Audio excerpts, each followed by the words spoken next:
6 feet tall. Got a chisel jaw, nothing that's a fattest on me at all. All these stupid Stacy's always wanna fuck me. Honestly, I find them disgusting. I don't want the touch of a woman or a man. All I need to do is drink it with my hands. Basement dwellers who you help put in the basement. Well, here's a little news flash, sweetheart. We're coming out of the basement. I'm cool, not your typical loser. Ever since high school, I've been a gooner, 6 feet tall. Got a chisel jaw, nothing that's a fattest on me at all. All these stupid Stacy's always wanna fuck me. Honestly, I find them disgusting. I don't want the touch of a woman or a man. All I need to do is drink it with my hands. Basement dwellers who you help put in the basement. Well, here's a little news flash, sweetheart. We're coming out of the basement. I'm cool, not your typical loser. Ever since high school, I've been a gooner, 6 feet tall. Got a chisel jaw, nothing that's a fattest on me at all. All these stupid Stacy's always wanna fuck me. Honestly, I find them disgusting. I don't want the touch of a woman or a man. All I need to do is drink it with my hands. Basement dwellers who you help put in the basement. Well, here's a little news flash, sweetheart. We're coming out of the basement. I'm cool, not your typical loser. Ever since high school, I've been a gooner, 6 feet tall. Got a chisel jaw, nothing that's a fattest on me at all. All these stupid Stacy's always wanna fuck me. Honestly, I find them disgusting. I don't want the touch of a woman or a man. All I need to do is drink it with my hands. Basement dwellers who you help put in the basement. Well, here's a little news flash, sweetheart. We're coming out of the basement. I'm cool, not your typical loser. Ever since high school, I've been a gooner, 6 feet tall. Got a chisel jaw, nothing that's a fattest on me at all. All these stupid Stacy's always wanna fuck me. Honestly, I find them disgusting. I don't want the touch of a woman or a man. All I need to do is drink it with my hands. Basement dwellers who you help put in the basement. Well, here's a little news flash, sweetheart. We're coming out of the basement. I'm cool, not your typical loser. Ever since high school, I've been a gooner, 6 feet tall. Got a chisel jaw, nothing that's a fattest on me at all. All these stupid Stacy's always wanna fuck me. Honestly, I find them disgusting. I don't want the touch of a woman or a man. All I need to do is drink it with my hands. Basement dwellers who you help put in the basement. Well, here's a little news flash, sweetheart. We're coming out of the basement. I'm cool, not your typical loser. Ever since high school, I've been a gooner, 6 feet tall. Got a chisel jaw, nothing that's a fattest on me at all. What's up, chat? It's Tarman the Starman here. You what's up, Dink Elf? You what's up, Clint? You what's up, Robbie? What's up, Aware? What's up, DT? What's up, Birdie? What's up, Pete? What's up, Harry? This is not a 13-hour stream. Like, I hope this is only an hour, okay? I hope this is only an hour, so. Well, okay, it's definitely going to be more than an hour, okay? So,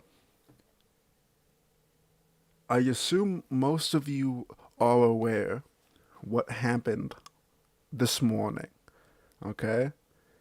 Now had a huge freak out after they broke up, but apparently they are back together. Like, apparently they're back together. Oh my god. When I thought I was out, pull me back in. Like, just when they thought I was out, they pull me back in. Okay. So, fuck me. Alright.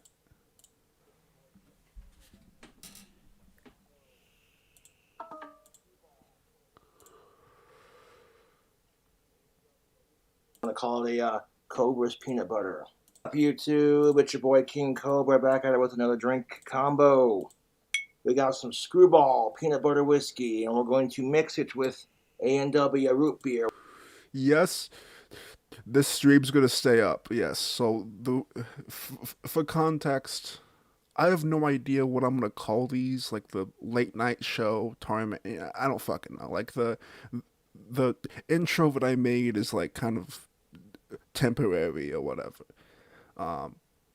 But the reason on why I've deleted the past like 3 or 4 streams is because I watched like a bunch of like different types of media that would like cuck me in the algorithm if those like VODs stayed up, if that makes sense.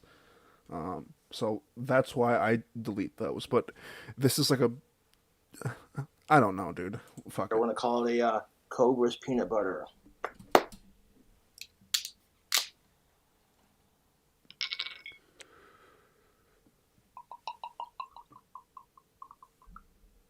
So me and Jessica made up, and it is what it is. Let's see where it goes.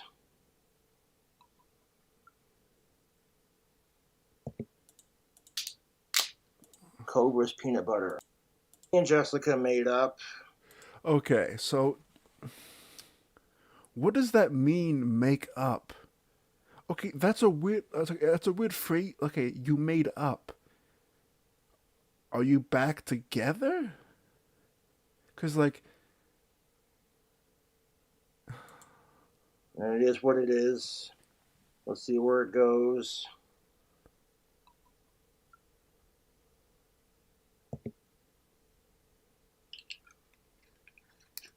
We're not officially dating yet because we haven't gone on a date. So, still getting to know each other. See where it goes.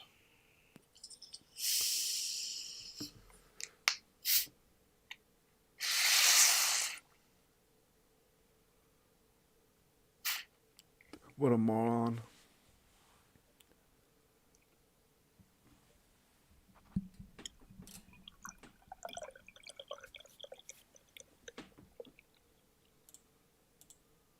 Not sure how it's going to taste, but I'm sure it'll be just fine.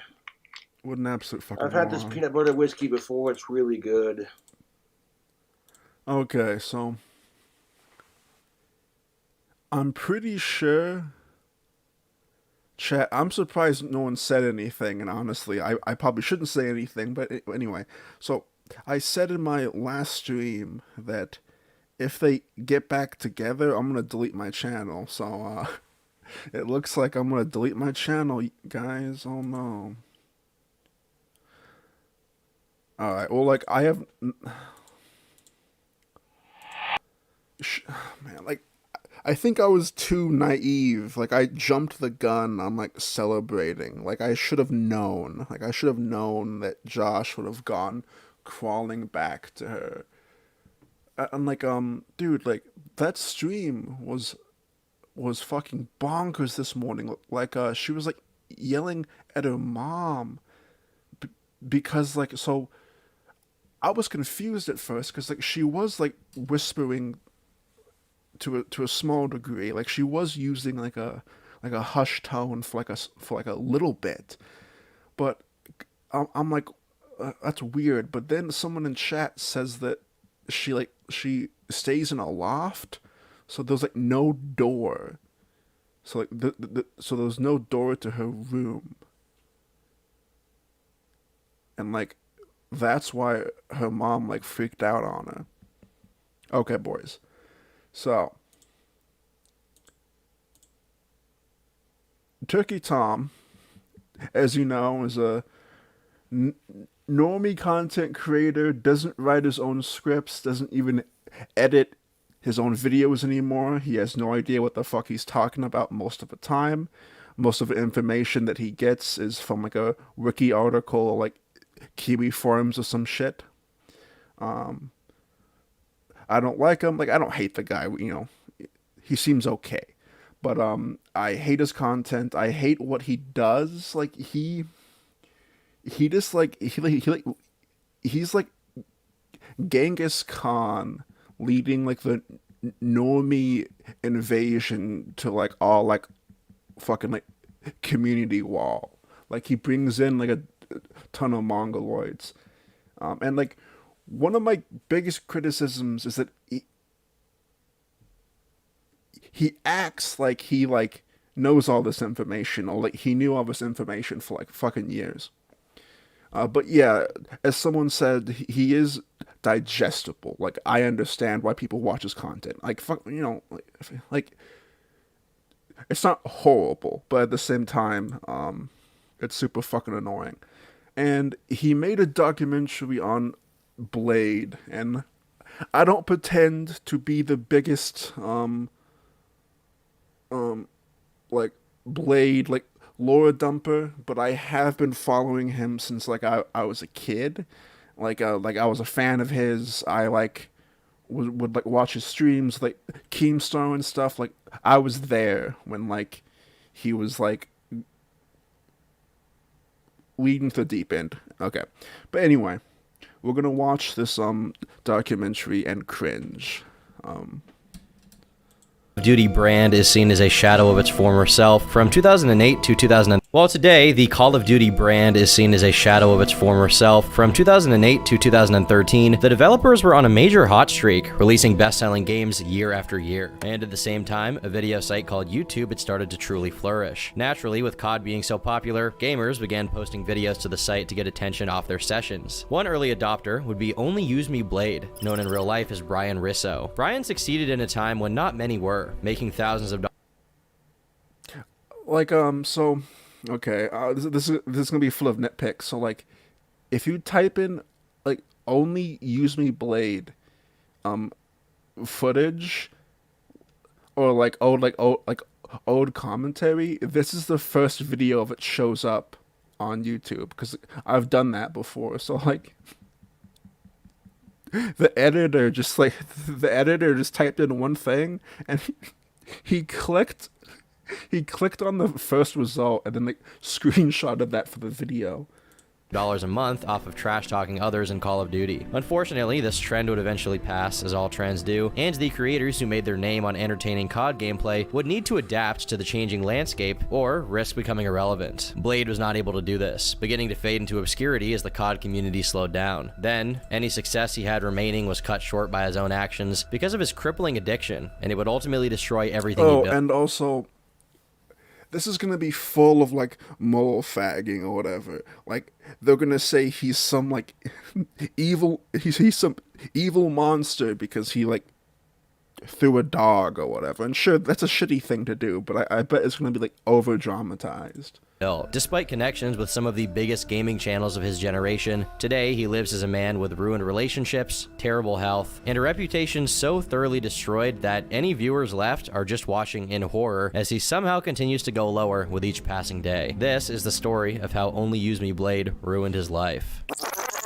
It's not right that they don't have an organ. You should be welcome. I like the guy that Only Use Me Blade used to be, and the guy he is now is a real wreck. Remember that time that that girl borderline in the back of that RV van when you went back there and grabbed her all up? Did you sexually assault or inappropriately touch Jessica? Absolutely not. It's worth mentioning, all of this is after he's purged the YouTube of the clip.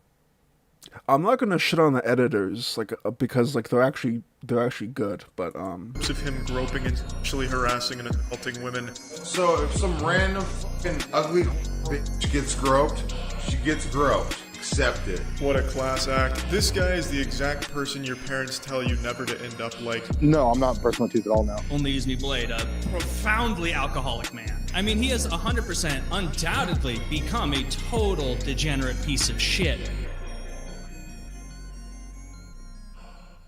no, that was cool. Only Use Me Blade, real name Brian Risso, made his online debut on YouTube on March 24th, 2009, at age 25. A few weeks later, on March 28th, he would upload his first ever video. It was an early form of what would eventually make Brian into a semi-popular YouTuber. That, of course, being his impressive Call of Duty gameplay. What made Brian stand apart from other YouTubers uploading similar content at the time was his immense skill and precision he showed in combat while only...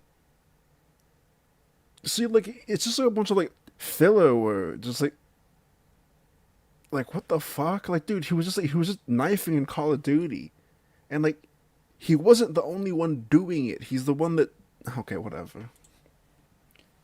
Dude. Using knives, hence his name. Opting to use knives limited Blade to hand-to-hand combat, which, in a game primarily revolving around shooting people, took quite a bit of skill. This talent would quickly catch the attention of viewers who were impressed by his knife skills. After uploading his first video, like, Brian... Richard, like, I don't mind the concept of, like, hiring editors and, like, even, like, hiring, like, script writers. It's the fact that, like, he isn't transparent about it in the video. Like it just comes off as like disingenuous to me personally. But and would consistently upload montage videos of his COD knife gameplay. While the viewership numbers might not yo, what's up, Toad? Yo, what's up, Newt? Yo, what's up, Fat? look all that impressive today, where even average videos from popular content creators can get 500,000 views, back in 2009, these videos were huge. Yes, he has a team of writers and editors. Yeah, so there's this I forgot his name, but there's this one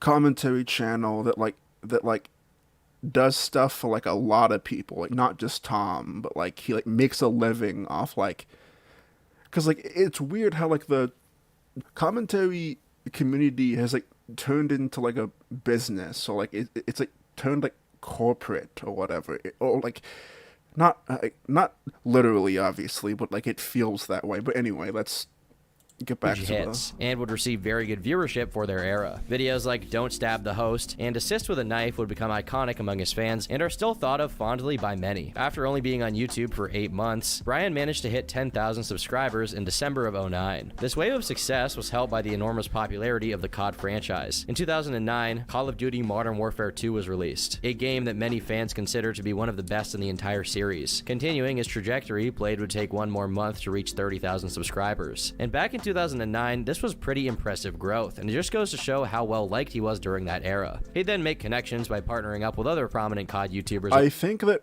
Review Tech USA might write his own scripts, I think. The time, like C-Nanners. Hello everyone, my name is C-Nanners, and I have a guest with me today. Sir, if you would be so kind as to introduce yourself and tell the people who you are. Sure, Adam. What's up, guys? It's Only Use Me Blade here, and like the name says, all I do is I shank people when I play Call of Duty. By May of 2010, Blade already had official merchandise, and he decided to reveal his face to the internet. Keep this face in mind for the end of the video, just to consider how much 10 years of atrocious behavior is able to change a person's body. But we're not there yet. In 2010, Blade was approached by Machinima, a large and popular gaming network that was well known for partnering with small gaming channels to help them earn more revenue. The network clearly recognized Blade's rise to popularity. The fact that like you have to explain to like people what machinima is, like what are you talking about? It's machinima. But like, okay, that just hit me. Like some people like use YouTube don't know about machinima. They have no fucking clue. It's not that old either. Like it isn't like ancient or anything. And saw potential at a time when gaming channels couldn't earn money on YouTube without a network like Machinima. Thankfully, this came at a very opportune time, as Blade had just been fired from his job as a bouncer. Now that he was partnered with Machinima, Blade was given the opportunity to network with many other creators who were huge in the Call of Duty scene at the time. This gave him an idea. What if he did collaborative videos? This is where okay. It's not Remember Cow Chop, it's Do You Remember the Creatures? Nova, fucking Dan, Seamus, fucking Sly Fox Hound, dude. I know so much about the creatures and fucking the whole like Cow Chop lore and shit. Tag comes in, a series in which he would play with another popular COD YouTuber to exchange their audience. The first episode guest starred White Boy 7th Street, a popular COD gaming YouTuber at the time. Dude, I loved White Boy 7th Street whenever I was like a kid, I guess.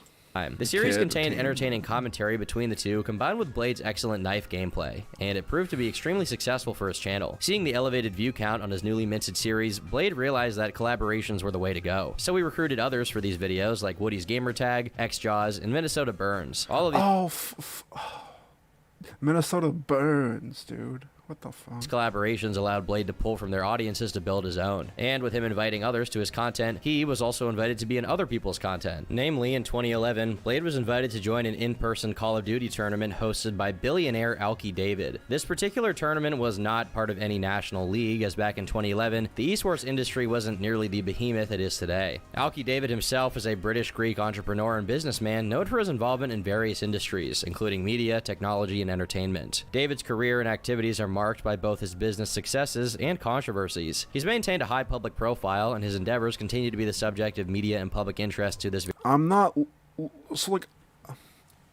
have a weird feeling that like the lolcow podcast left a bad feeling in like some of the hosts' like certain opinions on like the lolcow side of the internet, because So like, turkeytom tweeted out that he wanted to contact Josh, but like, and he like sent out a tweet and like, but like, if you do any research at all, like at all, then you would know on who to contact. So like, why wouldn't you try and contact like deathbed tapes or like exhumed visions or even fucking Courtney, I guess, or like fucking Crystal. Like, you'd reach out to certain people to like try and get into contact with Josh, but like he just like, sends out a tweet.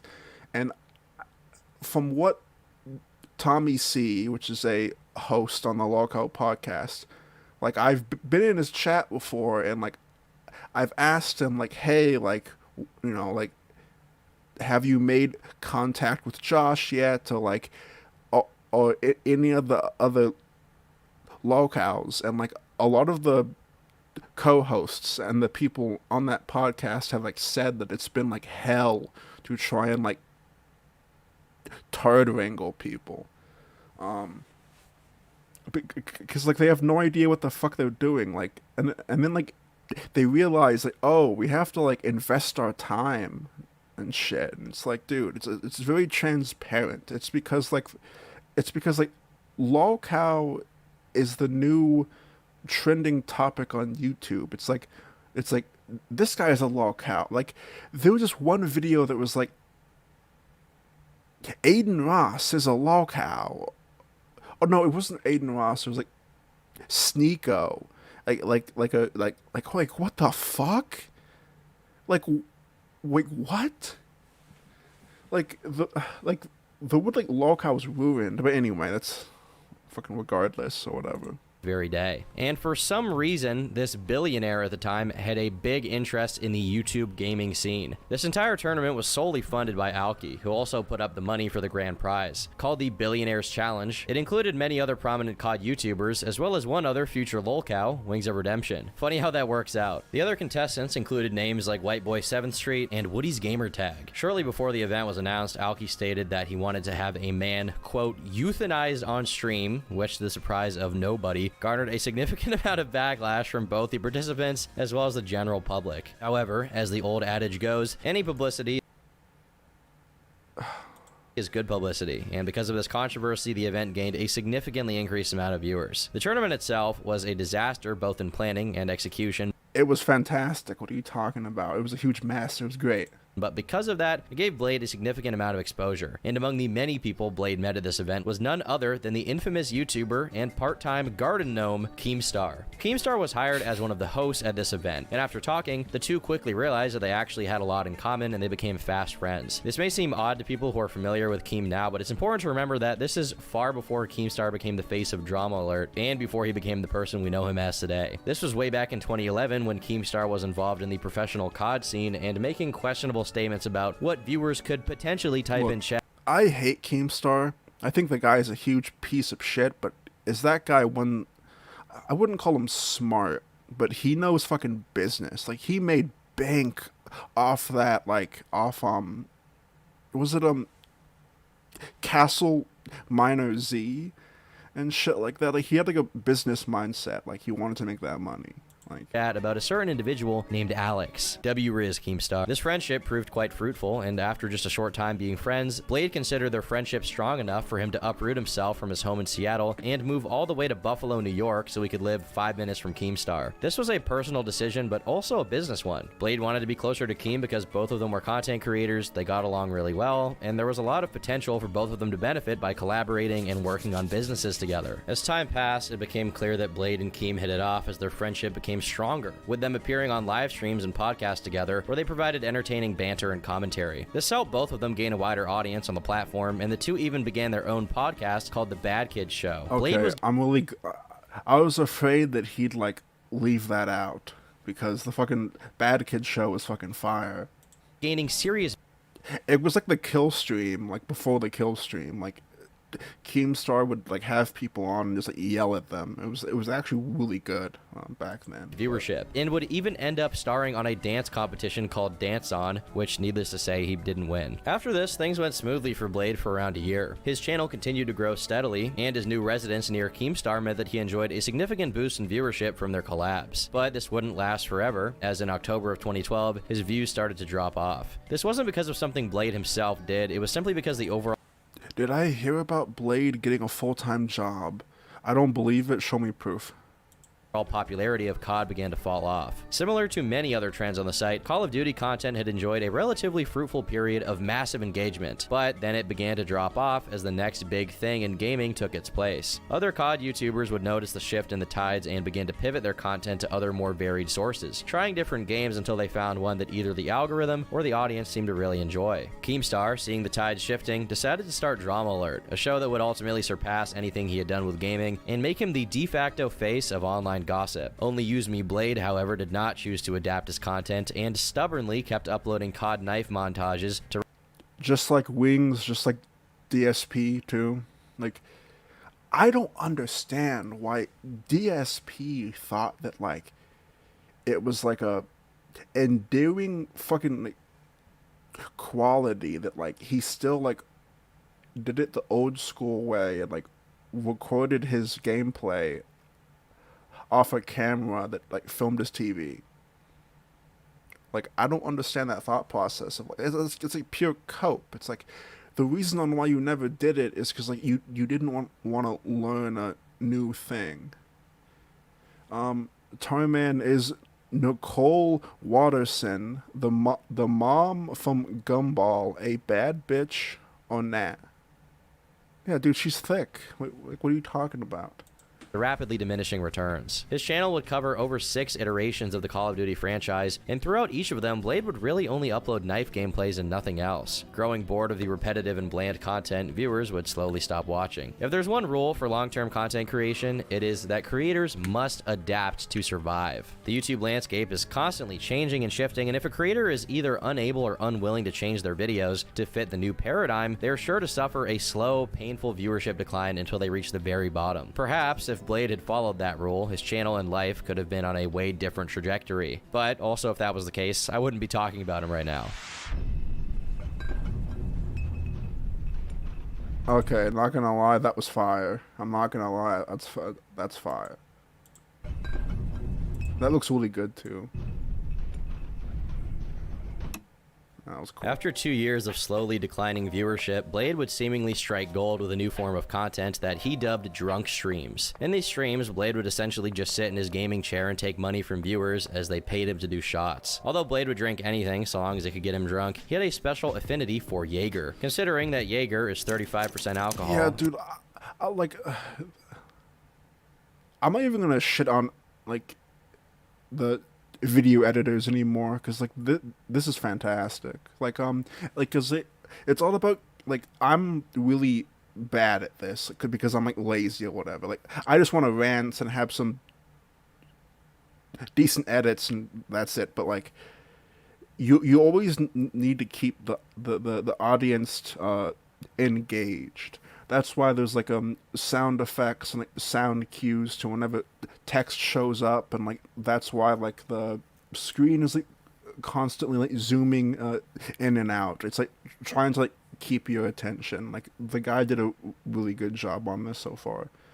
Not Tom, but the editor. And the minimum super chat donation for this stream was $5. It doesn't really take a genius to figure out how this went wrong very quickly. In one of the more notable events to happen on stream due to his intoxication, Blade would end up calling a girl a hard R lover in a stream. Even in 2015, when Twitch was much more rough around the edges, this was still very much against TOS, and quite likely to end up getting you banned. What I'm saying though, Steph Jade, is what is your stance on black people? What? I love black people. Lover. And you go and say that would... Knowing this very well, one of Blade's stream moderators would call him on the air and beg... Oh my god. Guys, he called someone the N-word, guys. He called someone the N-word. We need to cancel him. Get the fuck out of here. Beg him to shut down the stream and delete the VOD to avoid getting banned. Hearing that his income could be damaged because of what he had just said, Blade intelligently replied by saying he would shut down the stream, stop drinking, and then he swiftly did so. You need to end the stream, like, right now, dude. I know that sounds... You need to end your ass mouth. After Blade had sobered up and realized what he had done, he would upload a video to his main channel titled Time for a Change, where he would apologize and open up about his drinking problem. Most of you guys used to know me as the dude that stabbed people when they knifed them. And lately, over the last year, because I've been doing what's called drunk streaming, where I sit in front of the computer and people donate money for me to take shots, and I get stupid, and it's a shit show. Pretty much in the community, instead of being the fucking chill dude that has a crazy outlook on life, that plays Call of Duty in a certain way and makes Sunny Show commentaries and gun game reactions or whatever commentaries, interesting points of views, I'm not that anymore. I am known as drunk. Blade apologizes to anyone he's hurt while drunk and promises anything he said wasn't how he truly feels. He also opens up about how his problems with alcohol have completely ruined all of his previous romantic relationships because of how he acts when he's drunk. Along with apologizing for the previous stream incident, Blade also apologizes for the other instances of him saying the gamer word that hadn't been addressed up until this point. In this video, Blade would also reveal that the recent stream incident had not only cost him the goodwill of his audience, but it also caused the destruction of some relationships with people important to him who no longer wanted to associate with him publicly due to his actions. As is common with many alcoholics, Blade discusses how he's unable to simply have one drink, and every time he drinks, he will keep going until he's So, like, for like a documentary like this, it would have been nice to have a segment on where you contact like an expert or like a doctor or like I don't know, that's someone that's like respected in some sort of program to have on and like explain Blade's downfall like with booze and like I don't know, like maybe that's like too much effort for just like a YouTube documentary, but I feel like exploring that side would be more interesting than just like a generic like recap. blackout drunk. He finishes off the video by saying that he's a completely different person when he's sober versus when he's drunk, and drunk Blade is a huge asshole. Meanwhile, who he is when he's sober is what he's genuinely like as a person. It may be easy to brush this aside as a cheap excuse for shitty behavior or an attempt to garner sympathy, but it is worth noting that Keemstar himself has said this exact same thing, likening Blade to Dr. Jekyll and Mr. Hyde when he's drunk. Very smart, very good friend, very intelligent. However, when he drinks alcohol, we're dealing with Blade type B, okay? I'm talking about type A. I was friends with type A. Type B is the drunk guy that you guys all see online. Even throughout most of his alcoholic meltdowns, Keemstar continued to be friends with Blade all the way up until 2019. Keep in mind that this podcast... Tarman, how did you get started with streaming? What are all the basic steps to get set up with it? I'm considering making a new account. So like, I started out as like a clip channel, and then like a friend of mine like just said, hey, like, you should like stream, and I'm like, okay, and then like I tried it out for like the first 2 weeks were like really scuffed because I had really shitty internet and I had no idea what I was doing, and like my speech impediment and the way I talked was like a lot worse. So it was really scuffed, but then like I don't know, like eventually I found my thing eventually, but I'm not gonna lie, it's hard to it's a lot better if you just like, because like there's like videos on YouTube that like show you on how to set up a stream in like 4 or 5 minutes. It's like really simple, but was recorded after 2019 when he ended his friendship with Blade, so Keemstar would have no apparent reason to defend the guy really. A turning point in Blade's online career would occur several months after he first started doing drunk streams. This is when he would completely stop uploading COD Knife gameplay and exclusively drink on his channel. By this time, some of his genuine fans had already unsubscribed or no longer watched him, so those that were still around were there for the train wreck. They weren't concerned about the repercussions for his health or career, they just wanted to see what crazy thing would happen next by continuing to donate to see his drunken antics. This would be the single worst decision in all of Blade's online career, possibly even beyond. Thank you, Tig. I appreciate it that you have to add in that I don't sound gay. That makes me feel a lot better. I appreciate failing that, to diversify his content. By continuing to make his only source of income his addiction, he was basically performing operant conditioning on himself. For anyone unaware, operant conditioning is a method of learning that uses rewards and punishment to modify behavior. Basically, by punishing for a selected bad behavior or rewarding for a selected good behavior, you use the brain's reward mechanisms to condition a person or animal to perform a certain task. This is what Blade was doing whenever he would start drunk streaming. Every time he went live, he would teach his brain to associate the financial reward and positive social interactions he got from fans with him drinking. So every time he got a dopamine hit from getting more money or a compliment from his fans, his brain would learn to associate that dopamine release with being drunk, further cementing his need for alcohol. Blade had found a foolproof strategy to min-max his alcohol addiction to an unthinkable degree. For some people, this might sound like the perfect job. After all, who wouldn't want to be paid to drink booze and play video games? But it certainly is not the perfect job for someone with an addictive personality and a complete lack of introspection like Blade. It may be perfectly fine in the short term, but for a career, this very obviously isn't sustainable and will very quickly lead to a myriad of negative. You can tell that they had like a lack of footage. Like, it wouldn't be that hard to find like a Blade like archive channel or someone that is well known within the community that like saved all that shit, because you can tell that they are like lacking footage to like show in this documentary. Effects. Unfortunately, from like back in the day, I mean. But the few skills Blade has, foresight definitely is not one of them. His streams quickly began to take a toll on his physical and mental health, with significant weight gain and drunken rampages becoming more and more common over each live stream. Some people might think the worst thing you could do being a live streamer is to have no one watching, but Blade was actually somehow below even that. If you're live streaming a video games and no viewers consistently, at the very least you're getting better at the game you're playing. And as far as viewership, there's the potential for growth. Look at that old chat, dude. Is that like Justin? Wait, I think that's it's not Justin TV.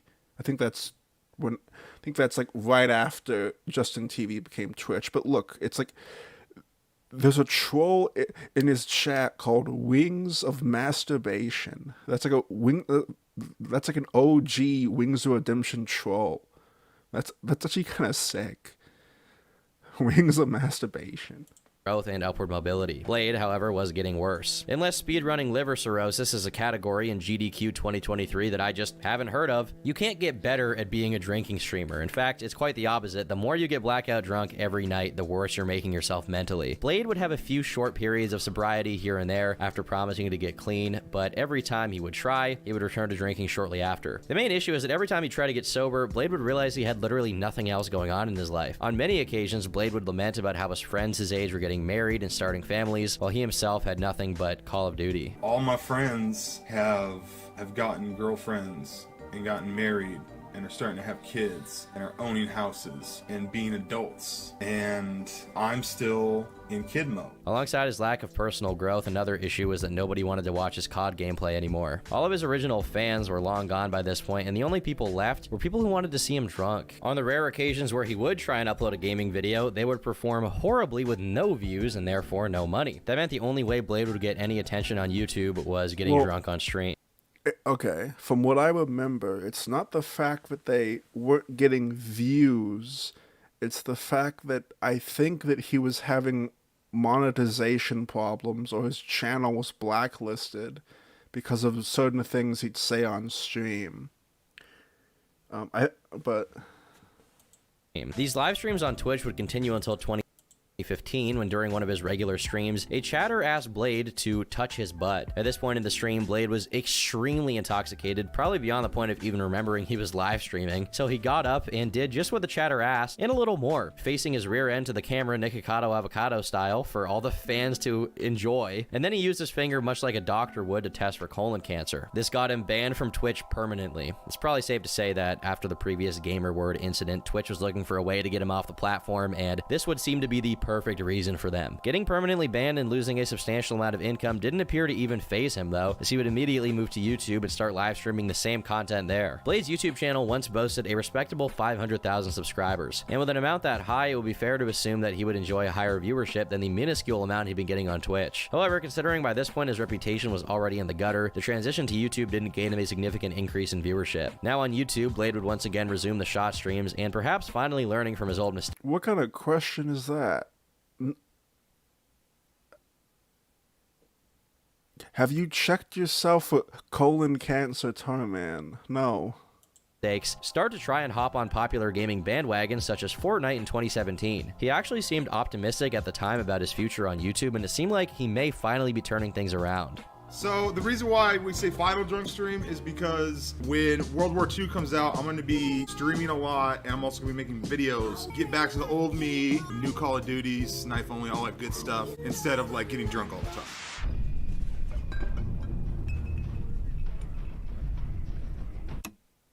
In January of 2018, Blade would once again find himself embroiled in a controversy caused entirely by his own actions. The catalyst for this event began all the way back in the winter of 2016 in Kansas City when Keemstar was planning to host a live meetup with Blade. They had originally planned it for Sunday, but due to a large ice storm that was incoming, they made the decision to move it to Friday night at the local bar in case some people couldn't make it due to weather. Only about 20 people showed up, and one of the people there came up to Blade and told him he was his biggest fan and that he had been watching him since he was a little kid, all the way back in 2009. He called Blade his hero. After chatting a bit, this same guy ended up getting down on one knee and proposed to his girlfriend in front of Blade and Keemstar, asking her to marry him. She accepts and starts crying. Everyone applauds. It's a very happy, touching moment. What could possibly go wrong? Fast forward to 2 years later. It's New Year. You don't have... you couldn't get footage of that, even though I think it's on fucking YouTube. You couldn't get footage of that, even though it's on a live stream, so you... Okay, that's fucking gay. And the other streamers he was living with at the moment are having a huge New Year's party. Now, at this time, because of the aforementioned butthole incident, Blade is banned on Twitch. For anyone unaware, Twitch's ban policy includes a segment that states if anyone who is banned even shows up in someone else's live stream who isn't banned, then that non-banned person gets perma-banned instantly. So, no questions asked. Fat, it's not the editors, so, okay. So, Tom has a crew of writers and editors, but what I haven't mentioned is that he has someone that does the research for him. Okay? That's why I dislike Tom, because it isn't his content. He's like a... Dude, he's just annoying me, dude. I don't know what If you're a banned streamer, you can't show up on other people's streams. Because of this, Blade was relegated to the cuck shed, forced to stream alone in the basement. The other streamers upstairs decided it would be fun to invite some of their biggest fans to the party, so Blade decides that he should do that as well. Trying to think of who his biggest fan is, Blade obviously thinks of the guy who proposed to the love of his life in front of him. So this guy comes over, and keep in mind he's now married to his wife. They meet Blade and talk, and then they go upstairs to talk to everyone else. At one point during the night, this super fan's wife comes downstairs to hang out with Blade. They get along, they're having shots, having a good time, and then Blade and her really start feeling each other in a very literal way on live stream. Shortly after that, they start full on making out directly in front of the camera that's currently live streaming to the entire internet. So now, while Blade is full on making out and grabbing the breasts of this recently married woman, the Blade superfan, probably ex-superfan now, walks downstairs and sees the two of them making out and just stares flabbergasted before turning around like he's on a swivel and walking back up the stairs. Blade notices this and tries to get him to come over, but to no response. And if you think that no human being could possibly be more shameless than that, well, I have some bad news, because later, after being exposed for making out with his biggest fan... So, like, you're gonna hate on Blade, but you're not gonna point out that, like, she made the decision, like, like, it's more on her than it is him, like, she could have said no? You aren't gonna, like, call her a whore? Cause she's a whore? Okay. Yeah, just like make him look like the bad guy, which he is. Like look, it's still a scumfuck move, but like to put it all on him is retarded. Anne's wife directly on stream. Blade starts to her on live stream out of frame while the husband is still upstairs. I mean, you can't make this up. Now, it's worth saying that this woman was not an unwilling participant. She was fully okay with this interaction. Everyone was consenting. That being said, it was probably a bad idea for Blade to make out with his fan's wife on live stream, regardless of what she wanted. And this is part of what makes Blade so entertaining, the endless train wreck. Incidents like this almost feel like an episode from a Dude, if this happened now, she would be like, oh, I was drunk, and he used that as an opportunity to try and fuck me, like he tried to grape me. TV show. But it's probably also safe to say that Blade never would have had this interaction if he wasn't drunk in the first place.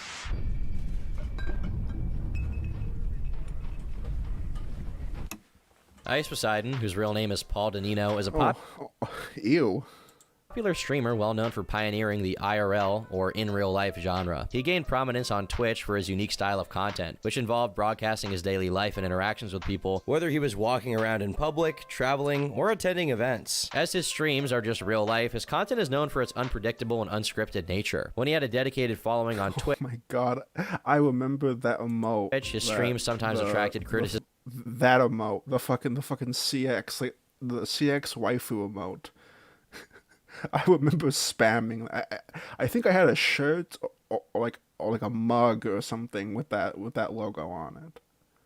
And controversy due to the behavior of some of his viewers and the individuals he interacted with on camera. The most notable example being the time an entire flight was canceled due to one of his fans calling in a fake threat to the airport that he was currently live streaming from. This also got him permanently banned on Twitch, forcing him to move to YouTube, much like Blade. Ice originally gained a following by streaming the game RuneScape, and it was during this period that the message CX was frequently used in chat, an old school way to depict a facial expression before the inception of emojis. The frequency of this term's usage ended up becoming the defining aspect of his community and brand, later leading him to name his IRL streaming group the CX Network. The CX Network, therefore, was a collection of many different IRL streamers, owned and operated by Ice Poseidon. In 2018, Blade would meet Ice live on stream, and the two seemed to get along really well. Then, in the summer of 2020, Ice Poseidon put out a tweet asking his followers,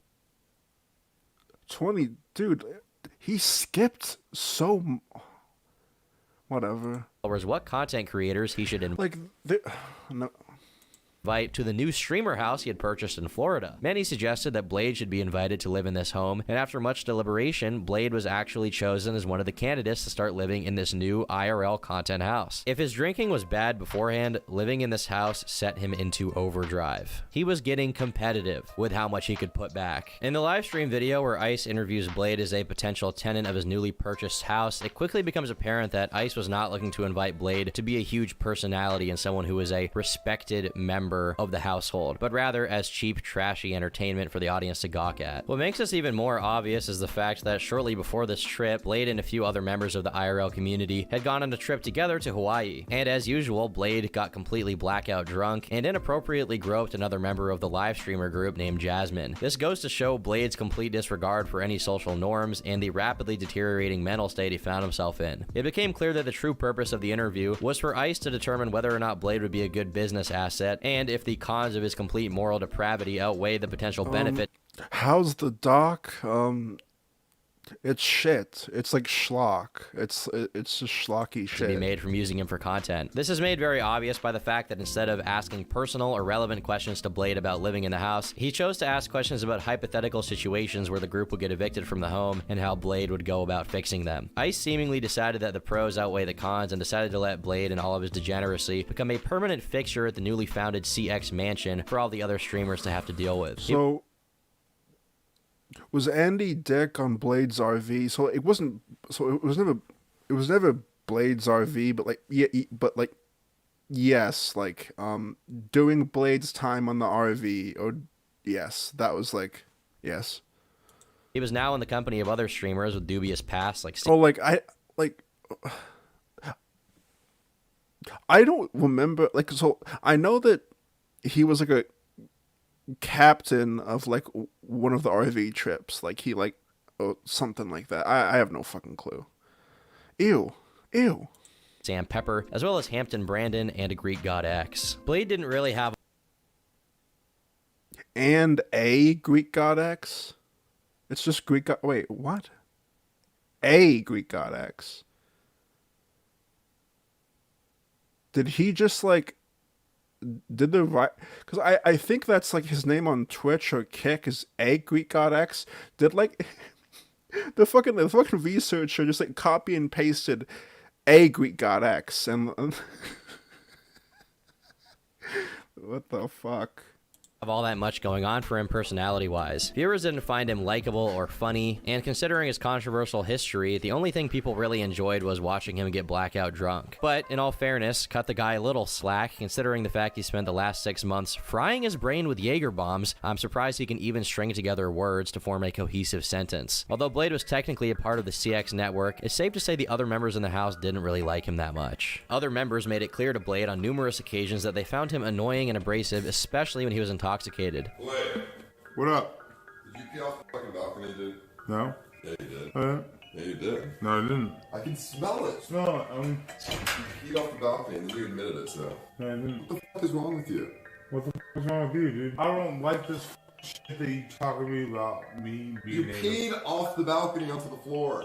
Another thing to remember is that at this time, Blade was much older than any of the other live streamers in the house. Most of the other streamers were in their early 20s, while Blade himself was almost 35 years old. Well past the age you would expect someone to be behaving like your average douchebag college frat guy. His older age, combined with his aggressive attitude and downright disrespectful behavior towards his housemates and the guests, meant that it didn't take long for Blade to become despised by every other streamer. It really goes to show just how much of a fuck-up Blade is, if he's somehow too obnoxious for the CX network. Considering that the CX network is pretty much just a collection of white trash IRL streamers aiming to be the online version of bum fights, if you somehow end up with a worse reputation than Sam Pepper, it may be time to seriously consider how you screwed up your life so hard. These are the same people who won't hesitate to start random fights or mace bouncers just because someone donated $10 asking them to. Yeah, that's the content. That's why we, yeah.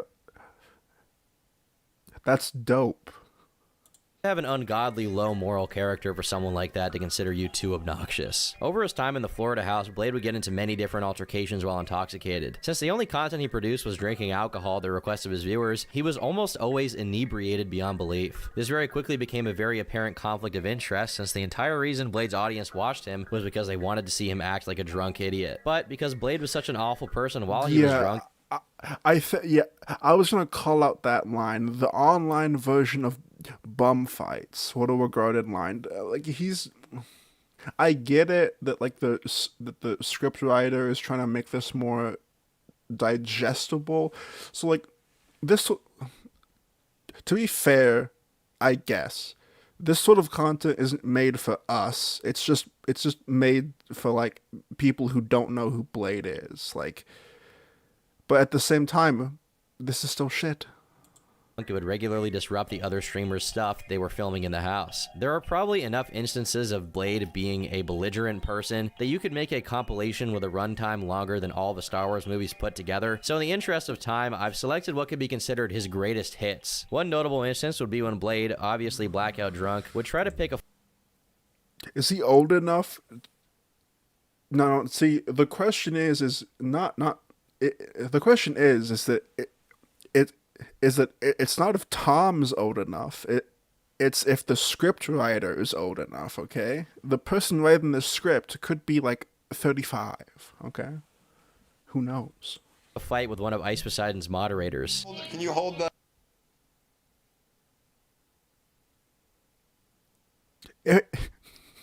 If you were ever in a boxing match, you should call yourself the Rowan, the Florin Samoan, brewing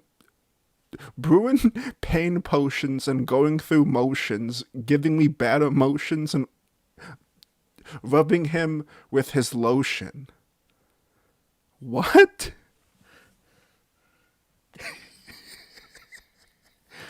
Him in the chair, please. Okay. All right, you three just stay. Don't put too much pressure on his belly or he's gonna vomit. Yo, what are you doing? Hey. What are you doing, homie? What do you mean, what am I gonna do, man? Don't make me fuck you up. Please stop. Oh, come on. Stop that. I love all my people. The next instance would once again be caused by Blade's tendency to get a little bit spicy with his language after having too much to drink, and in this live stream, Blade... I remember this annoying ass... I remember this stream, but I remember this annoying woman would yell the N-word extremely loudly while there were multiple black people in the room. Another common issue Blade would cause around the house was his apparent inability to urinate in a proper receptacle, instead preferring to simply pass out drunk wherever he was and let it go, so to speak. This wasn't restricted solely to whatever piece of furniture he passed out on, as Blade would also get in trouble for urinating all over the house in a variety of different places, and then he would deny doing it when confronted by fellow housemates. Swear to God, you pissed on my jacket. I love you. No, get up. I swear to God. Not content with only harassing non-neurodivergent housemates, Blade decided he needed to be more inclusive in his verbal and physical abuse, and so during a live stream where a young autistic man was trying to clean up a mess that Blade had just created, Blade decided to start attacking him for no apparent reason. Apparently, having learned absolutely nothing from his previous encounter where he assaulted a fan on stream, Blade would attempt to grope and hit on the girlfriend of a fellow streamer named K-pop right in front of him. He'd repeatedly ask her for sex, to which she tried to awkwardly laugh it off. If you are in a situation where where someone is hitting on your girlfriend, okay, sure, the guy's a douchebag, but if you just stand there and let it happen, that's on you. And like, like, what are these narratives? It's like, dude, like, you should at least, like, the guy made a choice to just awkwardly stand in the corner and not tell him to fucking stop because he was fucking scared that his, like, streamer career would get blacklisted because Blade was like a popular guy with like certain connections. You aren't gonna mention that? This is retarded. Like, I'm not defending Blade on doing this. It's like scumfuck, shitty behavior. But like, where's the boyfriend? Like what's going on? Until it was too much and she simply said no firmly before walking away and abandoning the interaction. Seemingly indignant at this blow to his ego, Blade would respond by calling her boyfriend K-pop a I think it's just like a flat rate. Like, I think it's like I don't even think it's a per video thing. Like I think that he just pays them monthly. Because that's what he does with certain artists that he has. Like, I heard that he pays certain like artists to be on his payroll so they don't like work with anyone else, but that just could be like slander. I don't know if I fully believe that or not, but that's something that I've heard. The streamer. You suck as a streamer, dude. Later in the night, during the same party live stream, Blade would call one of the girls in attendance poor for not wanting to take Jaeger shots with him, which is probably the correct choice on her part given everything we've seen up until this point. After his love quest with the two previous women failed to bear fruit, Blade would again be caught either groping or attempting to grope a myriad of other women. When he was confronted by viewers about these incidents, he would respond on live stream by saying this. So if some random fucking ugly whore bitch gets groped, she gets groped. Accept it. You should be fucking welcome, whore. Seriously, you should be fucking honored that I would ever grope you, you stupid bitch. Spoken like a true romantic, Blade surely is the modern-day Shakespeare with such stunning and eloquent responses. After having his romantic attempts shot down once again, this time by fellow roommate streamer Grimoire, Blade would say to her face that he hoped that she died in a fire. Again, very classy. What?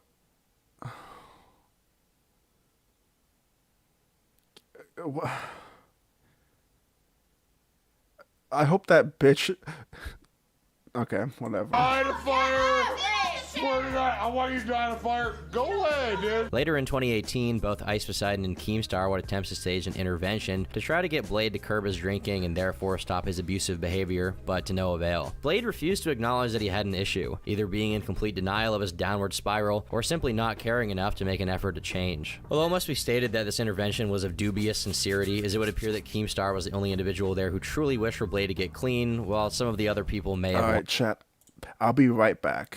Give me like 2 minutes. I gotta go like let my dog out and like get some water and shit. I'll be right back. Basement dwellers who you help put in the basement. Well, here's a little news flash, sweetheart. We're coming out of the basement. I'm cool, not your typical loser. Ever since high school, I've been a gooner, 6 feet tall. Got a chisel jaw, nothing that's a fattest on me at all. All these stupid Stacy's always wanna fuck me. Honestly, I find them disgusting. I don't want the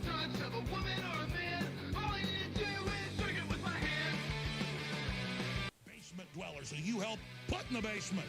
Well, here's a little news flash, sweetheart. We're coming out of the basement. I'm cool, not your typical loser. Ever since high school, I've been a gooner, 6 feet tall. Got a chiseled jaw, nothing that's a fattest on me at all. All these stupid Stacy's always wanna fuck me. Honestly, I find them disgusting. I don't want the touch of a woman or a man. All I need to do is drink it with my hands.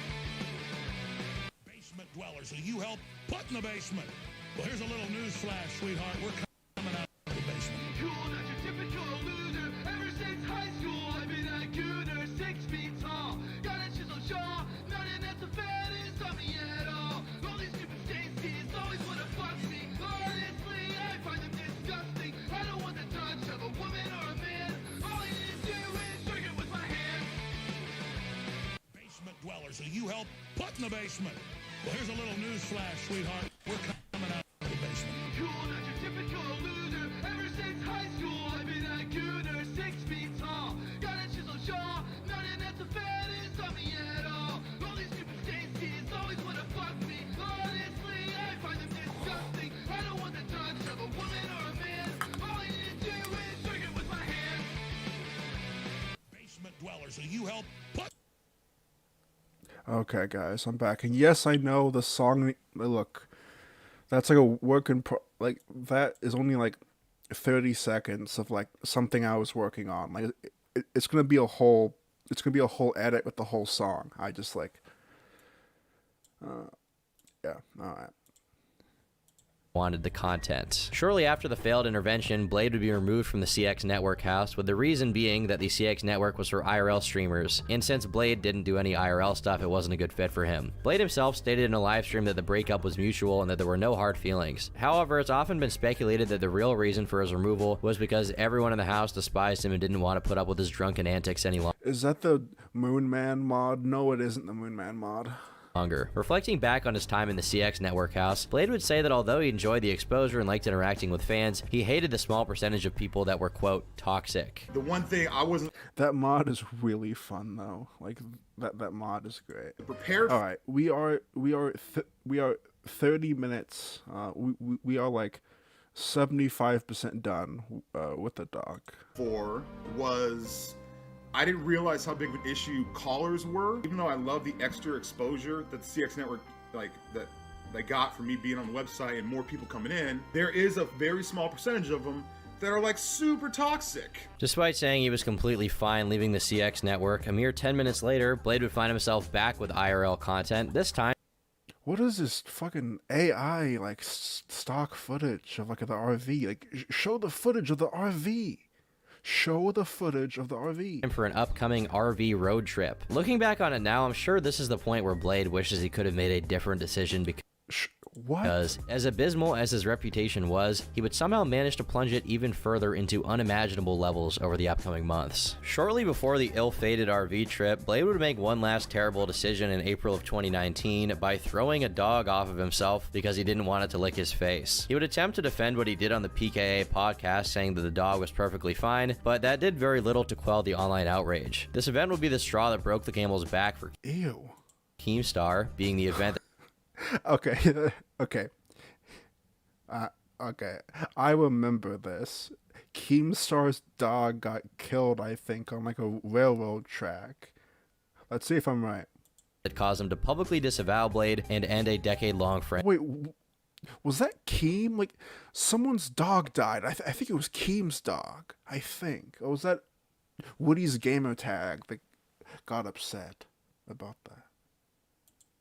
He could deal with Blade destroying his own life, but once his behavior began to truly hurt those around him, including an innocent dog, Keem cut him off. In the tweet disavowing Blade, Keem would reveal that he had tried to help Blade get sober 3 different times, each time paying for everything out of his own pocket, but had no success. The reality is that for someone struggling with addiction, the only way for them to get help is for them to want it. Blade at this time was having more fun streaming than anything else, and with no real support network of people who cared about him, he wasn't keen on getting help either.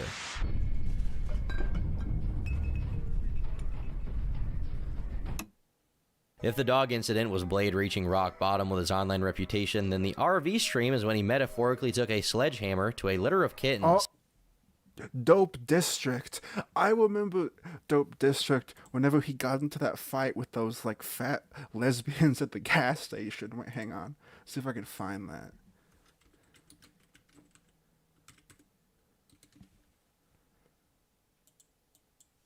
That was his name, right? Dope District? I think.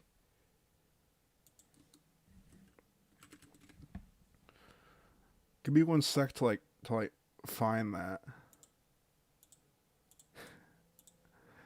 This fucking made me crack up, dude. Oh, I can't watch. Hang on. It has a bunch of N-word donations on stream too, like a lot of them. Oh, God damn it. Oh well, fuck it. As Blade would do something so terrible it almost landed him in prison and ended his online career permanently. This came during one of the many RV trips taken with members of Ice Poseidon's community. What? Wait, what the hell's my chat? Hang on. What's the name of the fetish where you start off as a sub, but until the dom girl goes too far and then I turn into a dom? I don't fucking know. It's worth noting his behavior had already crossed the line inside the RV, from vomiting in public spaces to urinating everywhere, and generally just being a complete nuisance. Thank you, Ben. To be around. But the most damning of the controversies would be the allegations of misconduct. In 2019, one of the RV streamers was a woman named Gucci's. The trip got off to an okay start, with Blade casually chatting with Gucci's at a table, and he would ask her the infamous question, "Have you ever been raped?" You've been raped.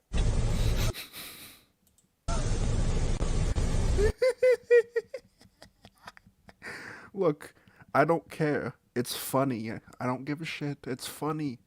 It's funny. I don't care. Like, the deadpan expression before. Like, I've used this as a meme before, like, in my friend group. I randomly, I randomly get super serious, and, like, I stare at them for a second, and then I ask them the same question. Like, I don't give a fuck, dude. No. You should be. Surely that was just a one-off thing and definitely isn't foreshadowing for anything that might happen later in the trip, right? Unfortunately, this was not just a one-off instance, as Blade's perversion and general scumminess continued throughout this trip. At another point later in the RV stream, Blade was sitting in the passenger seat in the front of the RV, talking with another member of the group named Bjorn, who was seated in the driver's seat. Blade turns to Bjorn and asks him if he should go have sex with Gucci's, who at the time was passed out drunk in a bed. And also I find it weird that you don't even show a picture of, like, Gucci's. Like, are you even gonna... Okay, you are gonna... Okay. You show her for, like, 1 second. Bed in the back of the RV. Like, okay, so... This is gonna sound horrible, but, like, the reason why I don't care about what he said to Gucci's is because Gucci's at the time was, like, not necessarily a good person either. Like, not... Like, okay, look, I'm not saying that she deserved what happened to her. I'm talking about, like, what he said to her. Not the actual, like, groping. So, I don't think Blade... So, I think Blade, like, groped her, but, like, it's just weird that you, like, paint her out as, like, this, like, total victim. I don't know. It's, like, incel hours up in here, but... Well, to make out exactly what Bjorn says, but the phrase "uh-oh" can clearly be heard as Blade gets up and says he has to pee. Oh yeah, like, he skipped so much shit. Like, there's so much good content out of the whenever, like, Blade did that podcast with fucking Keem.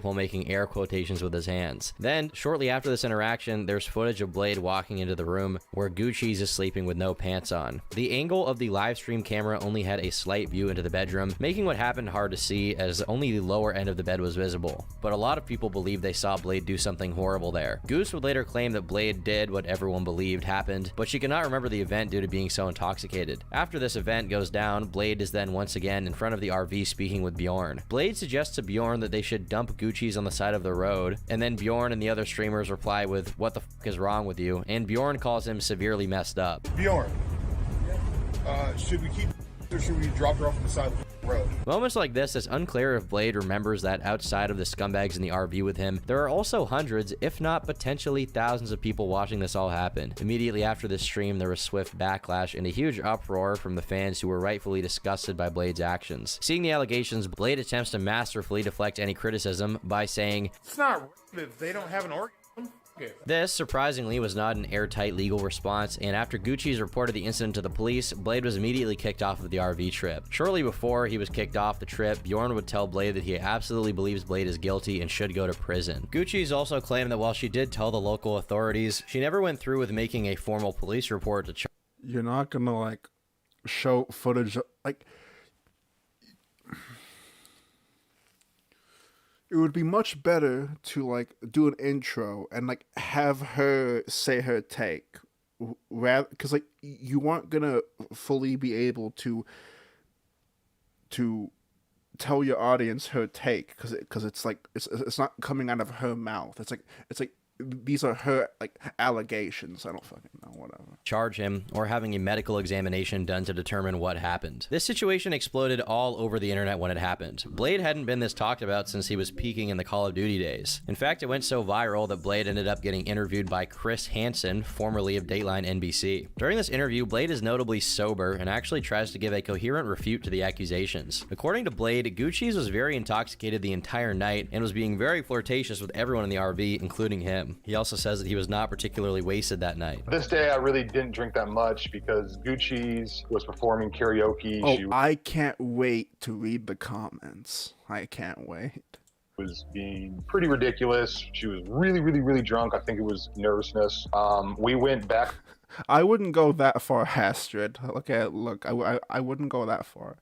Okay. On the RV, and while we were back in the RV, she was really sexually aggressive towards everyone on the RV. My friend Bone Clinks, my friend Bjorn. Bone Clinks, I forgot about him, dude. She was really into Bjorn. Blade claims that Gucci's was actually interested in Bjorn, not him, and was constantly jumping on top of him. He also claims she tried to pull him into the RV bathroom, which he was not interested in. Then Bjorn goes back there, and Blade doesn't know what happened with them, but he assumes that intercourse may have happened, and then Bjorn returns to the front. According to Blade, this is when the incident really starts. Blade claims him asking Bjorn if they should have sex was just a joke. I admit saying this is all on stream. I was like, hey, should I go back there and have sex? Tarman, you just don't get it. Peak content, it isn't show, don't tell. We need to hear Tom's sultry rat boy. I like that. I'm gonna steal that. All right, it's no longer a turkey Tom. I'm gonna call him a rat boy from now on. Okay. It was clearly a joke. Bjorn went along with the joke, and I was just tired. All I wanted to do was get some sleep at the big bed. As far as when Blade goes to the back of the RV, he claims he went to sleep next to Gucci's and nothing happened. He denies touching her at all. Did you assault or inappropriately touch Gucci's, Jessica? Absolutely not. I did not touch her in that bed at all. After the Hansen interview, Blade would upload a video to his channel basically saying that because he was interviewed by Chris Hansen and because the police didn't arrest him, that meant he was innocent. I'll just let that sit with you guys, I guess. No further commentary needed. But as has been established, Blade is not a rational human being. After the entire situation, he would appear on live streams smugly saying that he had proved the haters wrong, and since he wasn't in jail, he was obviously innocent. Then, for the cherry on the Sunday, he smugly says that he wants to do it again. Oh, rip her again. But don't worry, even if Blade managed to escape legal justice for his actions, you can rest easy knowing he's still receiving plenty of cosmic justice for his lifetime of terrible behavior. Cosmic justice for his lifetime of bad behavior. No, it's because he was an asshole to the people around him, so the people around him made the choice not to hang around him. It's not fucking karma. I'm sorry. That doesn't exist. In my opinion, that doesn't exist. Okay? There's thousands of bad people around the world that have it easy, that never like get in trouble for their bad behavior, that escape through life. Like, okay? That is so retarded to like put that in there. Oh my god.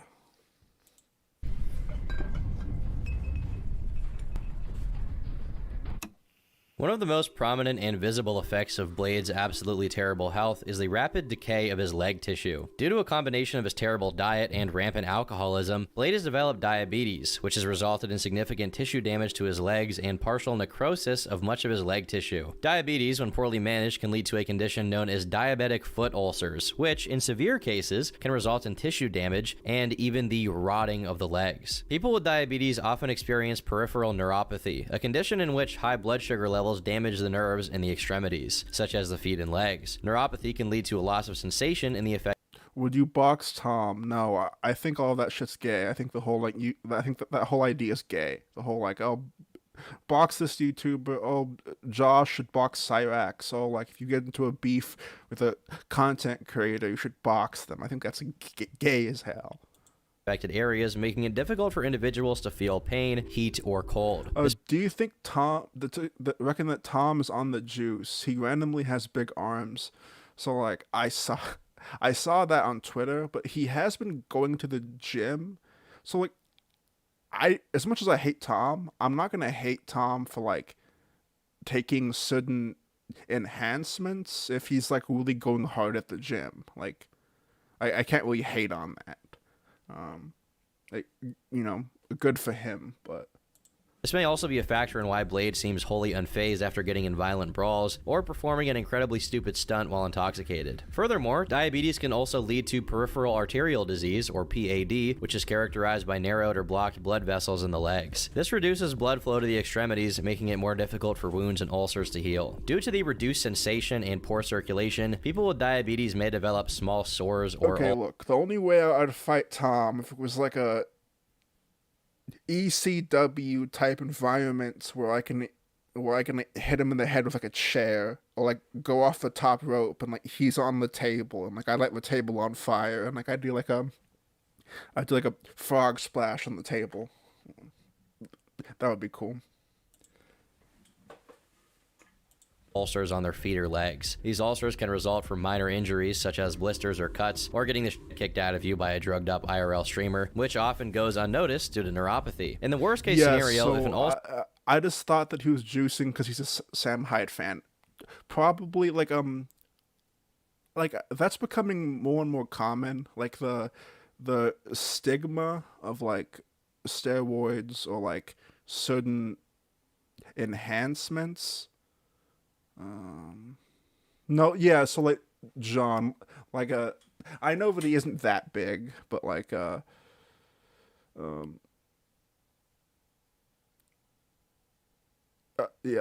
I don't, God, it's so, now I'm speculating, God fucking A, what the hell have I become, turkeytom exposed for juicing at the gym, who fucking cares, dude? That's funny, but... ulcer becomes infected, the infection can spread to the surrounding tissue. When tissue dies due to a lack of blood... Tom making docs on lolcows, it's what's causing all the normie glass tappers. Thank you. Yes. That's my whole point. And also, whenever I said that, that sounded a lot meaner than what I wanted it to come across. Jordan, so my bad, but that's my whole point. That's why I don't like this shit. It's because there's bigger channels that cover Josh and stuff like that, but they don't realize what they're doing. They're messing up our shit. It's dude, stay in your lane, stick to the shit and leave us alone. But blood supply, it's referred to as gangrene, and if left untreated, gangrene... so what it comes down to is that it's very autistic, but it's that these people just don't care. They don't... These type of normie commentary channels probably dislike us as a group, or they just think it's weird, which it is weird to follow people as we do, I guess, or as I do. Sure, it's weird, but they probably don't want to interact with us, and they don't want to please us. we don't matter to them, right?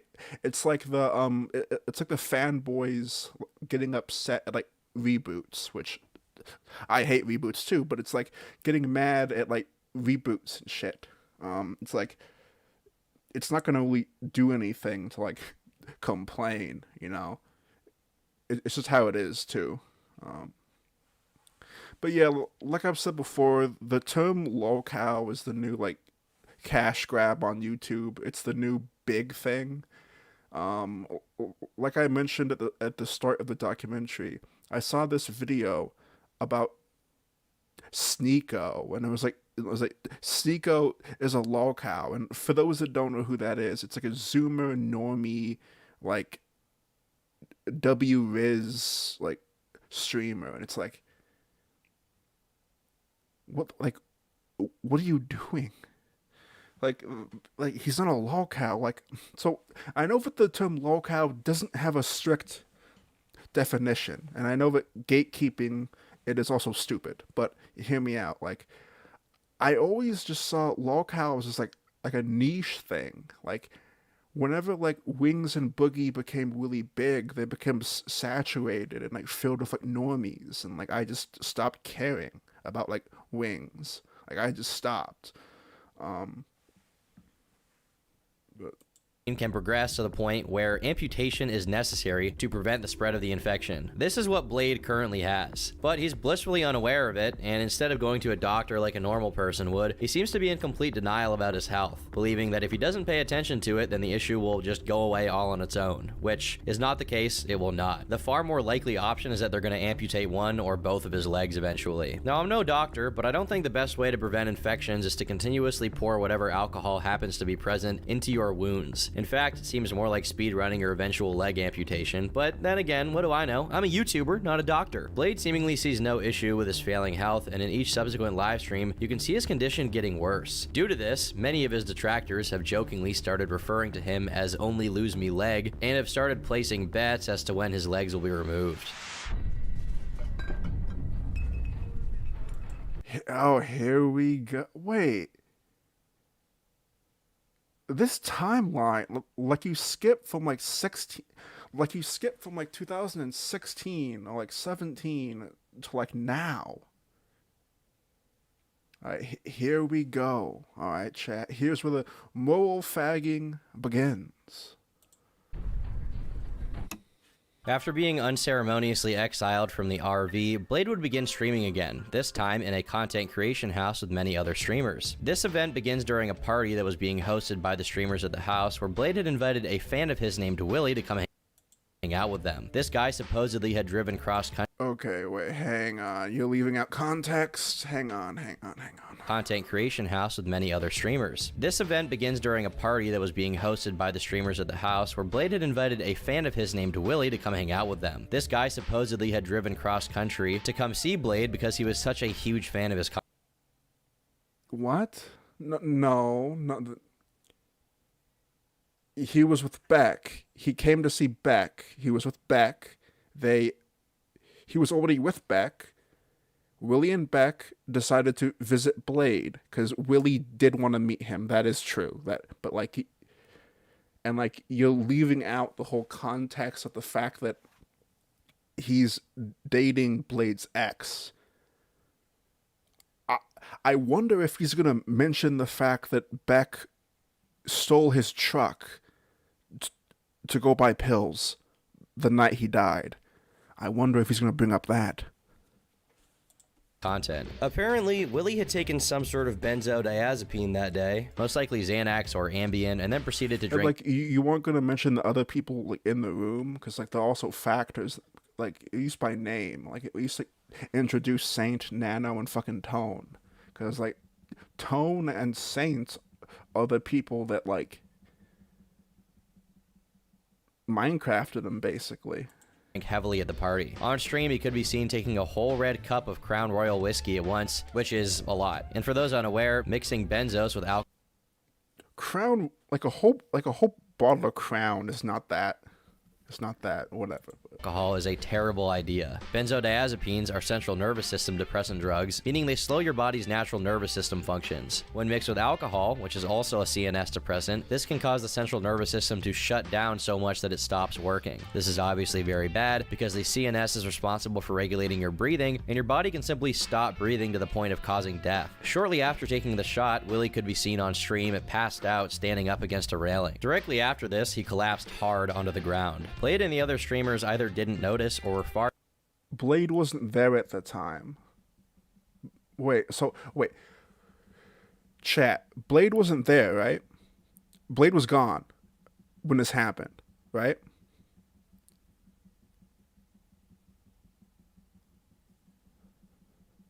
Yeah, okay. Okay. Either didn't notice or were far too intoxicated. This is what I'm talking about. They have no idea what the fuck they're talking about. And, like, here's the thing.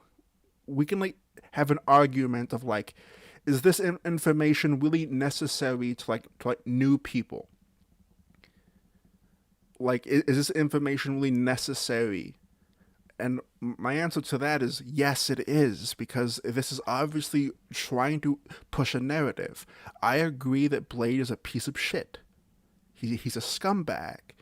But whenever you do a documentary on someone, you should do it where it's unbiased as possible and gives all the details in like a perfect sequence. But again, this isn't made for us. This isn't made to be like a... I hate these YouTube documentaries because they're not documentaries. They're just like low effort, like filler. So, like, I don't fucking know. It's like, whatever. Intoxicated to comprehend the gravity of the situation, so they didn't immediately call the paramedics, instead choosing to hold his nose and draw all over his face for about an hour before realizing something was seriously wrong, and they finally called 911. In a cruelly ironic twist of fate, the text-to-speech donation service can be heard saying, "He took too much Xanax and is currently dying," while the other streamers continue to draw on Willie's lifeless face. Perhaps if someone had been sober enough to comprehend the message being told to them, then the night could have gone much different. If they were sober enough to comprehend what chat was telling them,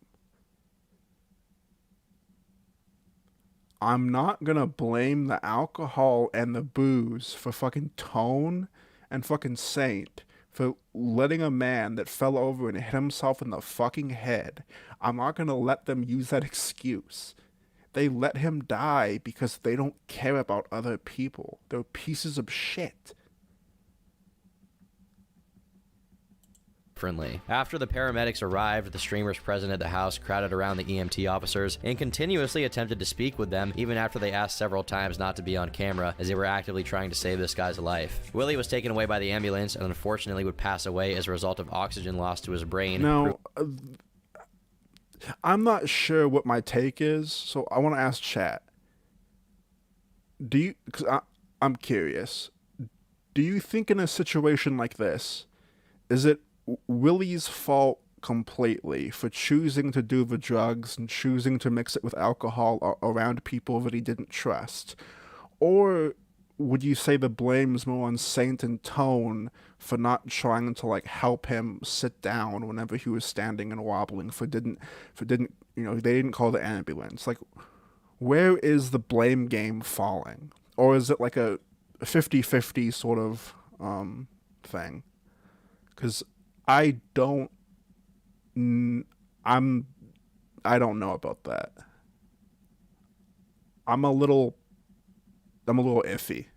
Proving fatal. The fact that they watched someone collapse on the ground and suffocate in front of them with zero remorse is evidence of how far gone some of these guys are. It's heartbreaking and infuriating to think that if they had made that call a few minutes earlier, someone may not have lost their life over such a stupid mistake. Around 2 months after the tragic incident, Blade would upload a video revealing more details while also denying any responsibility in the matter and attempting to shift most of the blame onto Willie for choosing to drink in the first place, which, in fairness, he does deserve some blame for, but also, you should have called. Willie was in the hospital and Blade wasn't there. Why? Like, Blade wasn't there.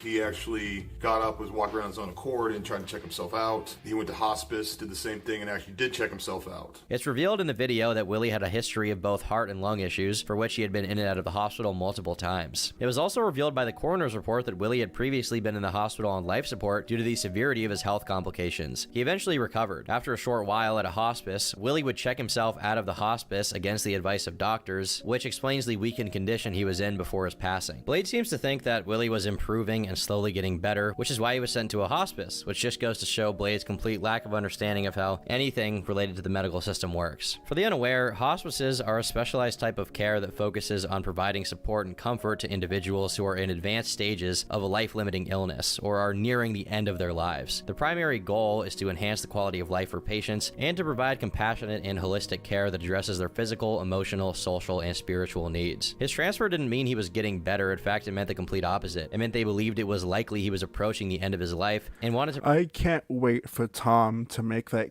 King Cobra JFS documentary that I have a feeling he's gonna make. I have a strong feeling that he's gonna make it soon. And I think I mentioned earlier with the lolcow podcast that a lot of these bigger channels are gonna grift to like only lolcow shit. But within the next few months, we will get a King Cobra JFS documentary by turkeytom. Alright? It's soon. Yeah, no, it's over the horizon. Yeah. to provide care during that time. But here's the thing, chat. I'll use that as an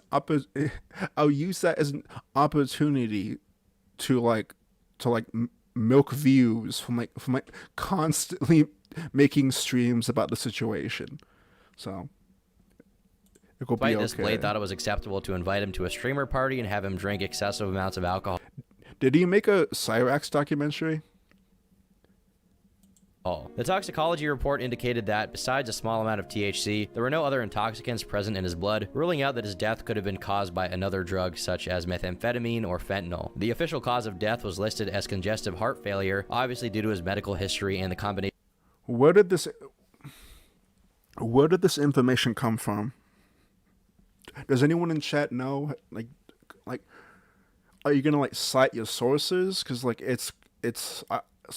it's information from the hospital, so I assume that, let's say if Beck or if Blade said this, then I would assume it's a lie. Where's the documents that prove this?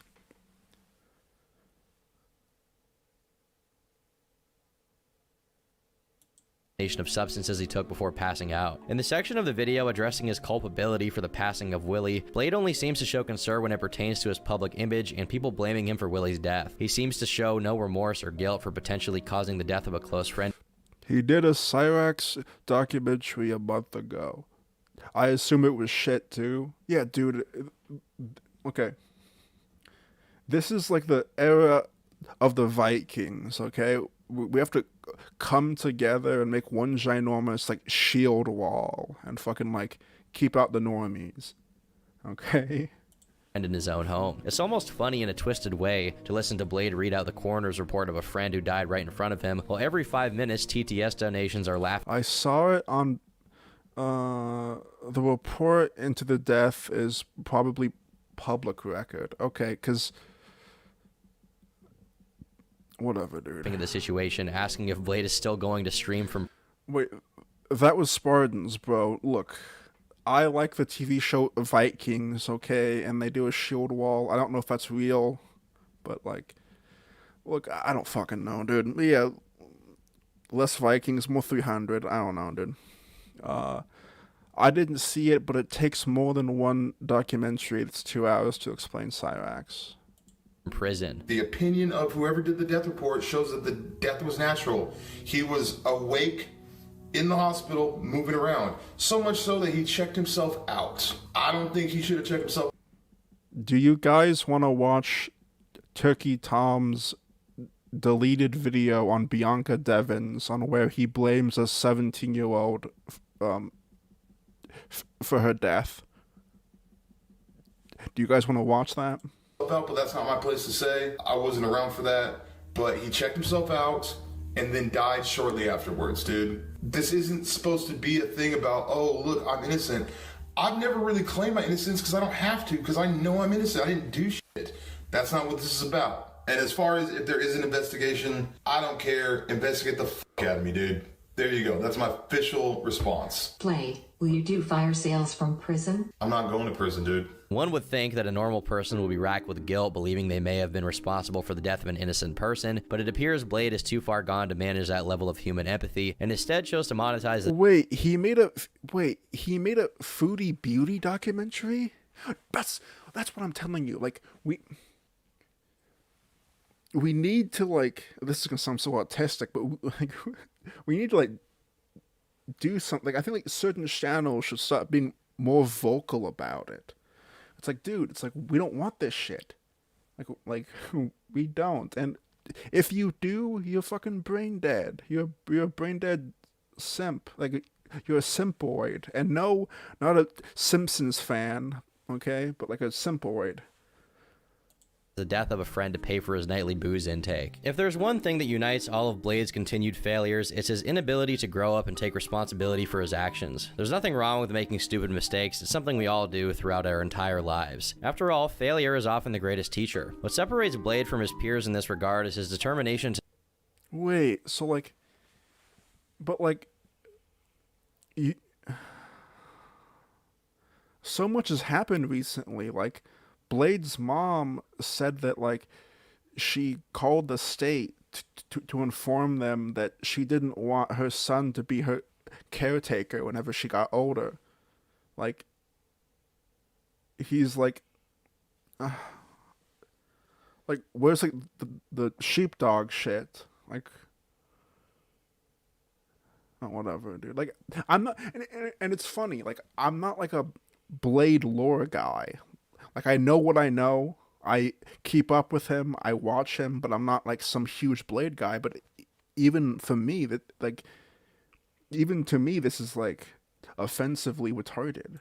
To not change his lifestyle, no matter how far he falls. Even as he continues to suffer disastrous health consequences. Oh yeah, speaking of Hannibal, Hannibal and I are going to stream tomorrow, on his channel.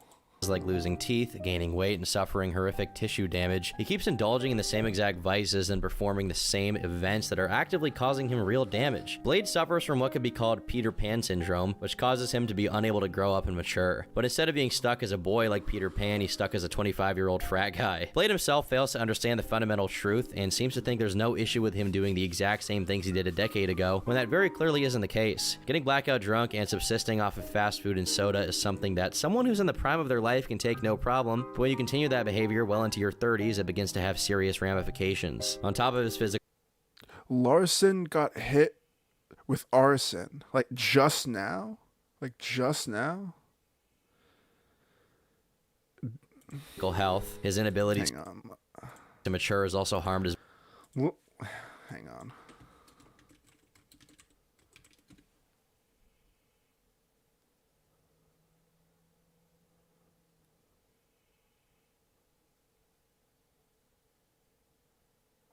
You know what?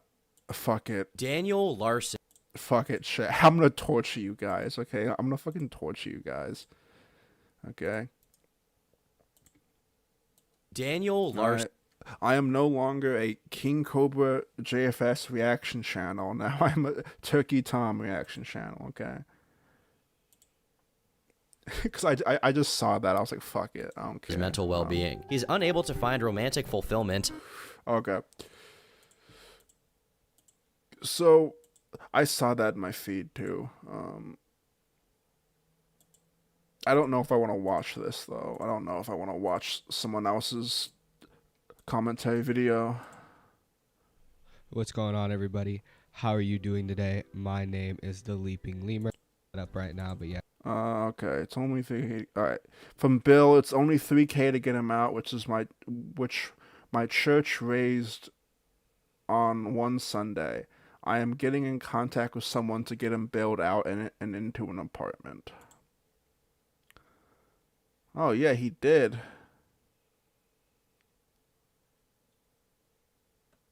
of when his case started and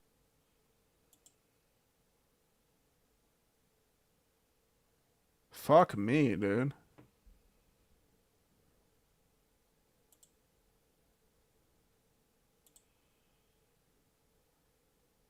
been letting him go, and then he fails to appear in court, and then they kind of just let him go again. And it's this cycle, and finally he's been arrested. I think it's 100. Like, holy fucking shit, dude. All right, so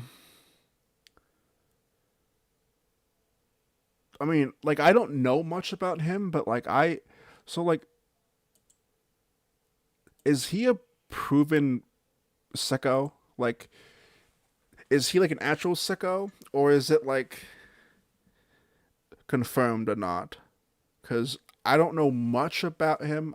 I like followed him for like 4 or 5 months and like got somewhat bored.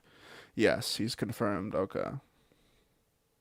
Well, then fuck him then. Yeah, okay. Okay, then fuck him then. It's confirmed. Okay. Okay. Yeah. Okay. Okay. Okay. So, what did we think of the Blade documentary? So the first comment right off the bat is he really think he's OJ out here bragging about a crime and he got away with. Blade and boinking your biggest fan's wife on stream sounds like something that happened on South Park.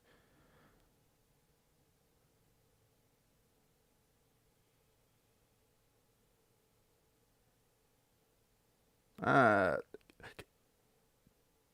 Kiwi Tapes comment.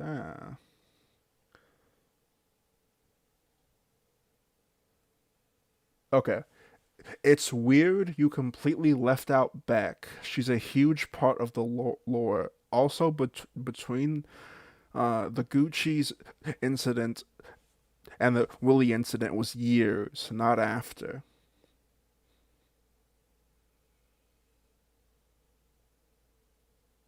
It's sad seeing a well-liked individual destroying themselves and their image over the years. What a blanket fucking piss-poor state. What the fuck? Dude went down the famous YouTuber to lolcow pipeline. True.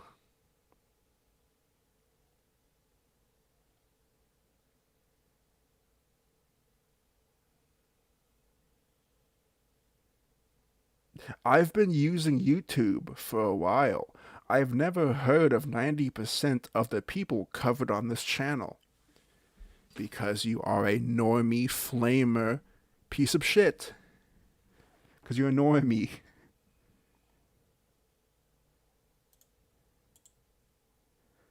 I really enjoy these videos, blah blah blah. So he is getting some hate comments. He is getting some flack for it, which is a good thing.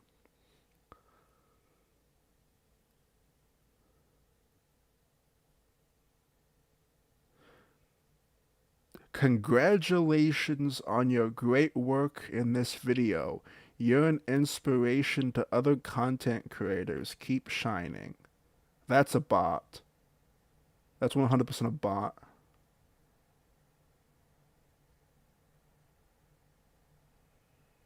He killed Willie Two Guns because he was jealous of him having 2 legs.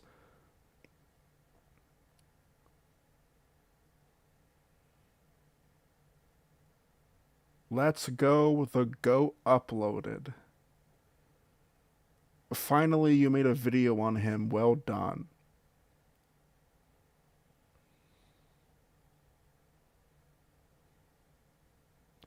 Would enjoy seeing you do a video covering the LA Beast.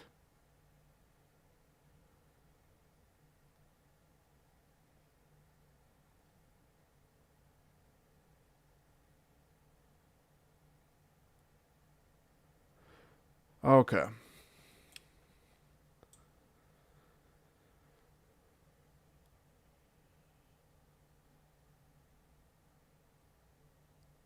Okay. So I'm gonna torture you guys. Oh, you know what? Let's have a filler break, okay? Okay, let's have a filler break, okay?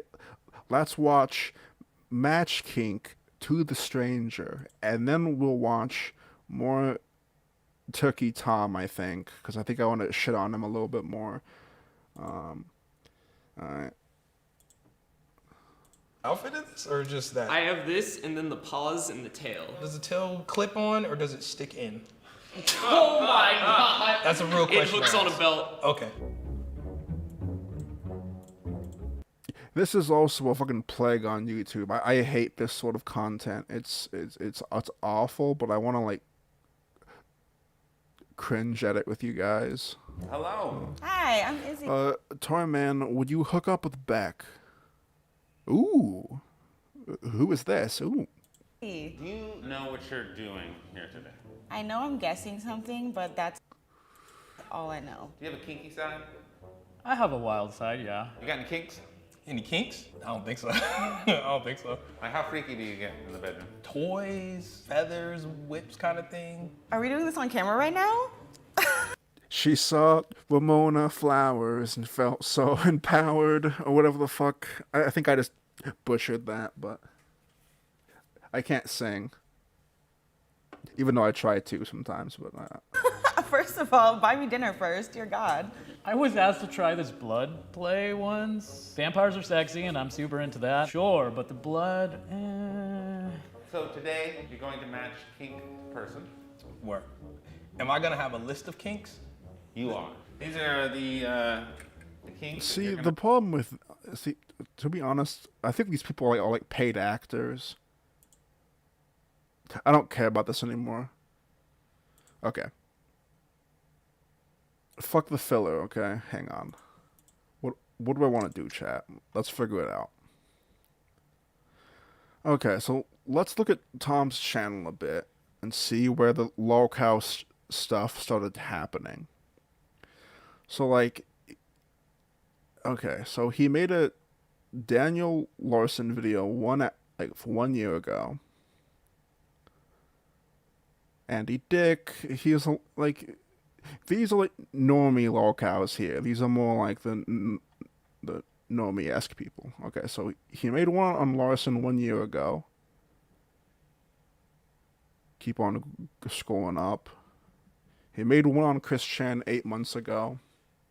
Oh, and also, there is no reason on why you'd ever want to make a Chris Chan documentary. You know why? It's been done 1,000,000 times before. There's no point to it, okay?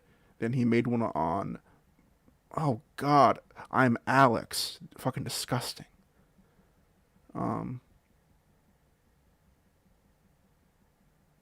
Okay, he made one on Wings 5 months ago. Okay. How low? I'm gonna watch the Foodie Beauty doc, okay? Because I know that we have some people that are gonna rage at this and correct some of the lore. And also, I don't know much. I know little to nothing about her, okay? So I think it might be interesting. Yo, what's up, Bunny? Okay. Oh, would you go to get rich? Everyone has a price for forsaking their dignity in order to acquire some cold, hard cash. But for a majority of people, that price is in the range of being set for life if it means irreversible humiliation. Figures in the ballpark of $10 to $20 million will make almost anyone do almost anything if it means they don't have to go back to their 9-to-5 wage cages, and this sentiment is largely shown on YouTube as well. Creators like Nikocado Avocado have inflated their body to elephant size by consuming dump truck portions of food, along with playing an over-exaggerated character that screams all the time in order to extract as much monetary gain as possible. And for the most part, it's worked out for him. Even if Nick isn't enviable in his physical appearance, he's still become a multi-millionaire, and that's something others have coveted and tried to replicate. Now imagine doing what Nick does, but the character is actually just your personality, without the money, fame, or any of the positive benefit at all. And you pretty much have the online career of Foodie Beauty or Chantal. Chantal, a fashion YouTuber turned lolcow, after her unintentional success from oversharing as she consumed lasagna. Even though most of Chantal's stories are always accompanied by her scarfing down food, I highly recommend you guys do the opposite when watching this. It's impressive how she can go into full detail about things like sharts, farts, and projectile diarrhea squirting without throwing up as she munches away. The barf goes projectile all over their wall. The poop goes all over their floor. At a glance, Chantal looks like just another unfortunate soul struggling with weight problems. Wait, how do you pronounce her name? Is it like Chantel or like Chantel? It doesn't matter, I guess. Don't be fooled. Digging deeper into her 6-year-long history on YouTube reveals a roller coaster ride of vanity, drug addiction, failed weight loss attempts, abusive relationships, cuckoldry, cancer, Islam, and kneeling before the Monster Mash, pledging her allegiance to the Graveyard Smash. Although she may look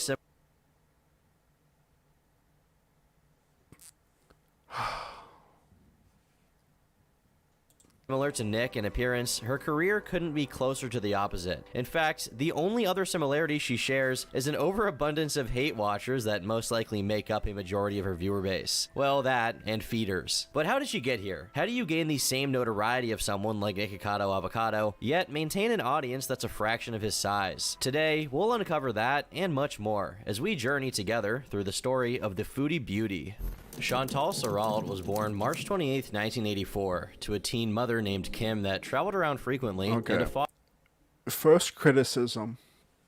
Whenever you do a documentary like this that is gonna not be a full breakdown, there's no point to do this. This is what I call film school bullshit. Now, I do it a lot of the time because it makes the videos look cool, but what I call film school bullshit is that you are making the project seem bigger than it is. Like, for example, on like my podcasts on different high effort videos, I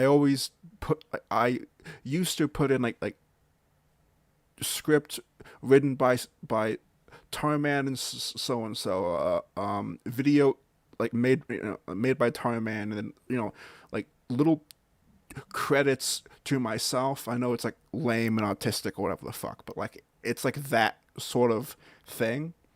Like, there's no need to really break down her early childhood because the documentary isn't gonna be a full like timeline. Like, he's gonna like I don't know. It comes off as like pretentious to me. Father that left her while she was still a kid. Growing up without a stable father figure in her life had left her with what some might describe as daddy issues. Kim had done her best to provide, but there were certain... Yo, what's up, Stinky? We all love your feet, okay? ...aspects of Chantal's emotional development that couldn't be fully... Here, I'll fucking show the chat your feet. Here we go. There we go. Big. We have 75 viewers, okay? There we go.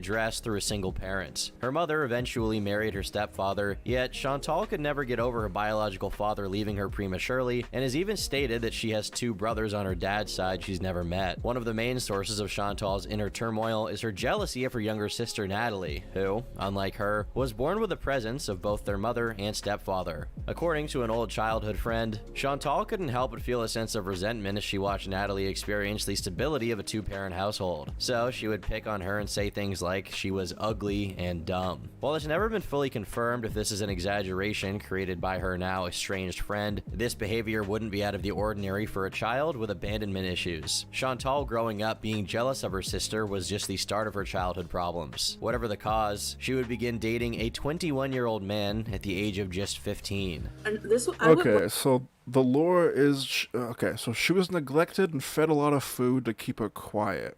Okay. Okay. When I first met him, I was 15, and he was 21. So yeah, kind of to begin with. I mean, I was a mature, younger person, but Chantal alludes that this guy she hooked up with was abusive and had a serious alcohol issue, but never has gone into specifics. Obviously, this was a predatory individual looking to manipulate her as a 15-year-old, but the way she talks about him almost sounds like just a bad boyfriend when it was clearly way worse. Horrifying. Yes, that's what like grooming victims do, is that they don't realize it's happening. That's what grooming is, Tom. Chantal lost her virginity to this man and later elaborates that he actually had his own girlfriend with whom he had a child. To make matters worse, this other girlfriend had gone out of her way to confront a 15-year-old Chantal at school, threatening her with violence, among other things. By now, Chantal was convinced that she was in love with this 21-year-old man, so she decided to continue screwing her boyfriend. Her words, not mine. This guy lied to me in and out, okay? I didn't know that this guy had a girlfriend who was pregnant with his child. A girlfriend who liked to fight. And she was older. She was in her mid-20s. This girl tried to make my life hell when she found out about me. Like, why don't you attack him? Why me? I didn't know about you, you know? But at that point I was already like really in love with him, or so I thought. And she was so mean about it that I was like, you know what? I'm gonna keep screwing your boyfriend. And I know that's bad. I would never do that now, but when you're young and dumb, right? Her parents eventually became aware of this, but for unknown reasons never decided to contact the authorities. Instead, they just told her she wasn't allowed to go see him anymore, which went as well. Yo, what's up, Gypsy? It's been a while. I hope you're doing well, hon.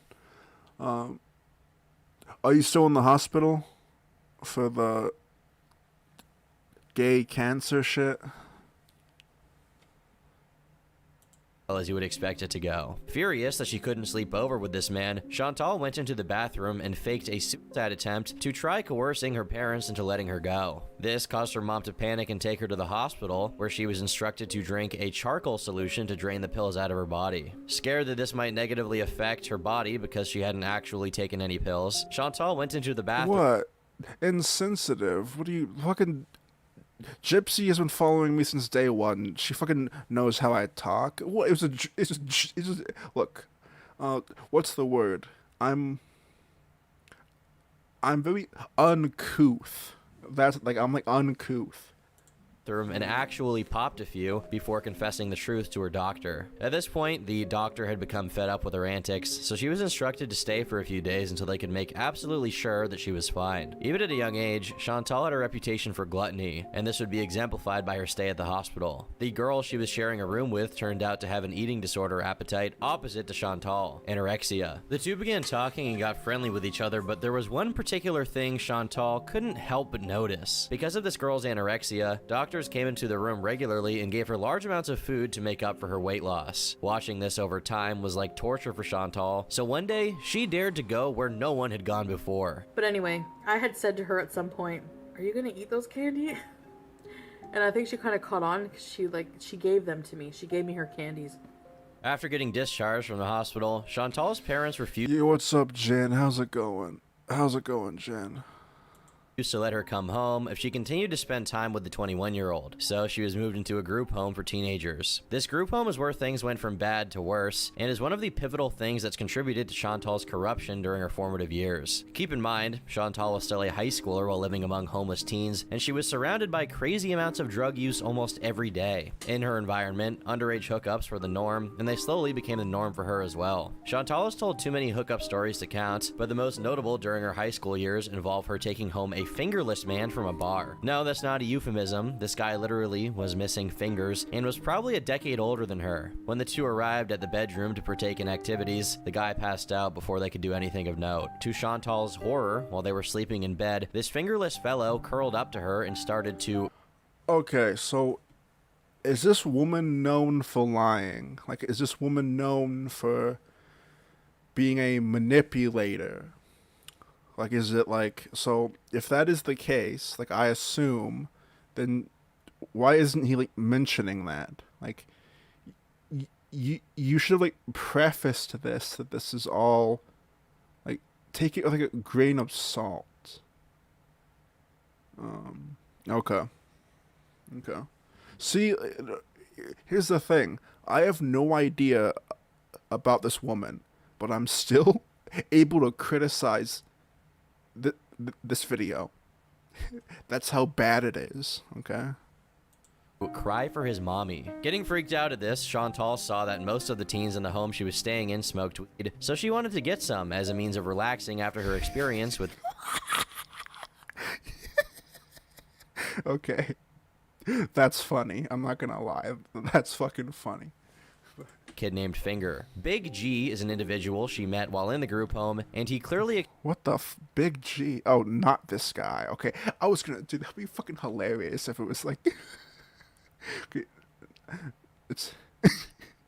It's not the guy.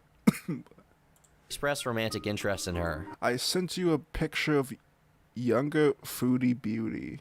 Alright, let me check my Discord for this picture of young Foodie Beauty. Is it a joke picture or was it an actual picture? Oh, it actually is her. Okay, cool. Hang on.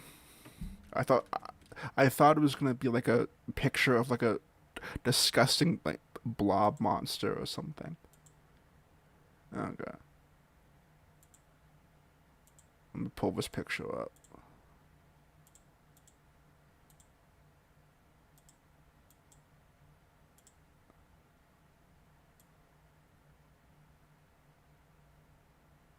She looks the same, pretty much.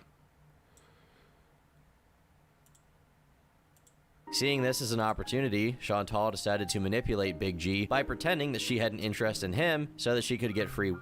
This worked out for her until the 21-year-old that she was messing around with found out about Big G, so he punched him in the face. Feeling bad and growing slightly attached to him, Chantal had sex with Big G as a way of apologizing. But she describes this as not really good because of the size of his dick, or rather, lack of size. This wasn't the only time an underage Chantal has exchanged her body for goods. On a hot summer day, someone dared her to flash her bazoongas at an elderly man in exchange for a Klondike bar, to which she promptly did just that. And while some would likely blame Chantal for a lot of this, you have to keep in mind that she was under the age of 18, and she was around the influence of adults who should have known better, and yet continually took advantage of her. After a while, according to Chantal, being with one person got boring, so she decided to make the executive decision to spice things up and start dating a 38-year-old French man alongside her 21-year-old boyfriend. Over the course of her entire high school career, Chantal would continue messing around with both of these predators until she finally graduated. It's unknown when exactly she split off with the pair, but the general assumption is sometime after high school. This wasn't even close to the end of her hookups though, and after breaking up with her manipulative boyfriends, her sexual encounters actually got way worse. But it should be clear...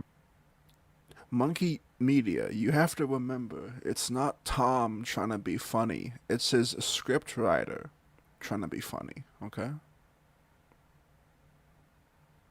By this moment that this girl, who had been kicked out of her house by her parents... That's why the jokes don't land, because it isn't Tom's sense of humor.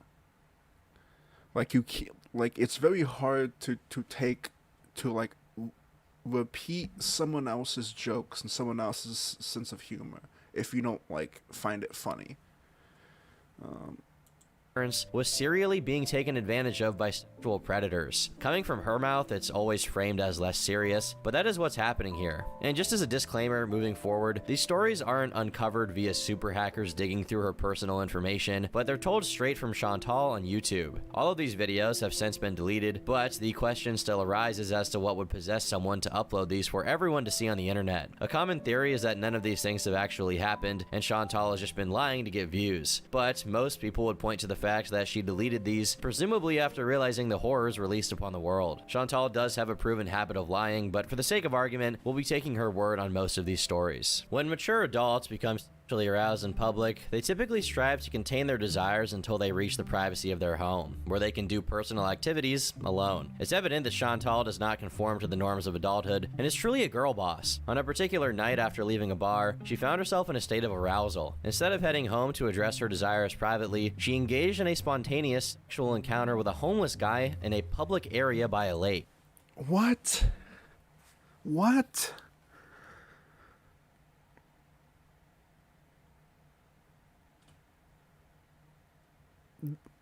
This is all made up bullshit.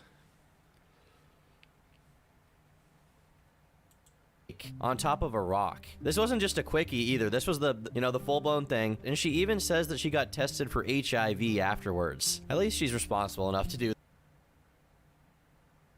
I can't even hate on the PNG avatar because I have one myself. See, that's what I got myself into. I fucking stun locked myself to where I can't make fun of it because I have one too.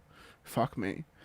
That, as touched upon earlier, Chantal displayed a willingness to use her physical assets to attain her desires, particularly when it involved food. Getting to the point of desperation on one particular Whopper Wednesday, she called up one of her lovers and offered him foreplay in exchange for him bringing her a few burgers. To her dismay, the guy had tragically forgotten the zesty sauce for her onion rings, and she got so upset about this that she only allowed him one squeeze of her knockers. Probably the most infamous hookup Chantal has had is a threesome she tried organizing with a couple online. Chantal was an active user of IRC, an early form of internet communication, and often tried e-dating people on this platform. On one occasion, she encountered a couple and entertained the idea of threesome with them while deceptively concealing her true weight and identity. Chantal visited their apartment, hoping they wouldn't discern her real self. Inevitably, when the people eventually discovered that she was, in fact, catfishing them, they opted not to proceed with their planned encounter, leading Chantal to spend the night on their couch. The next morning, she woke up with a nauseous feeling in her stomach and sprinted for the bathroom.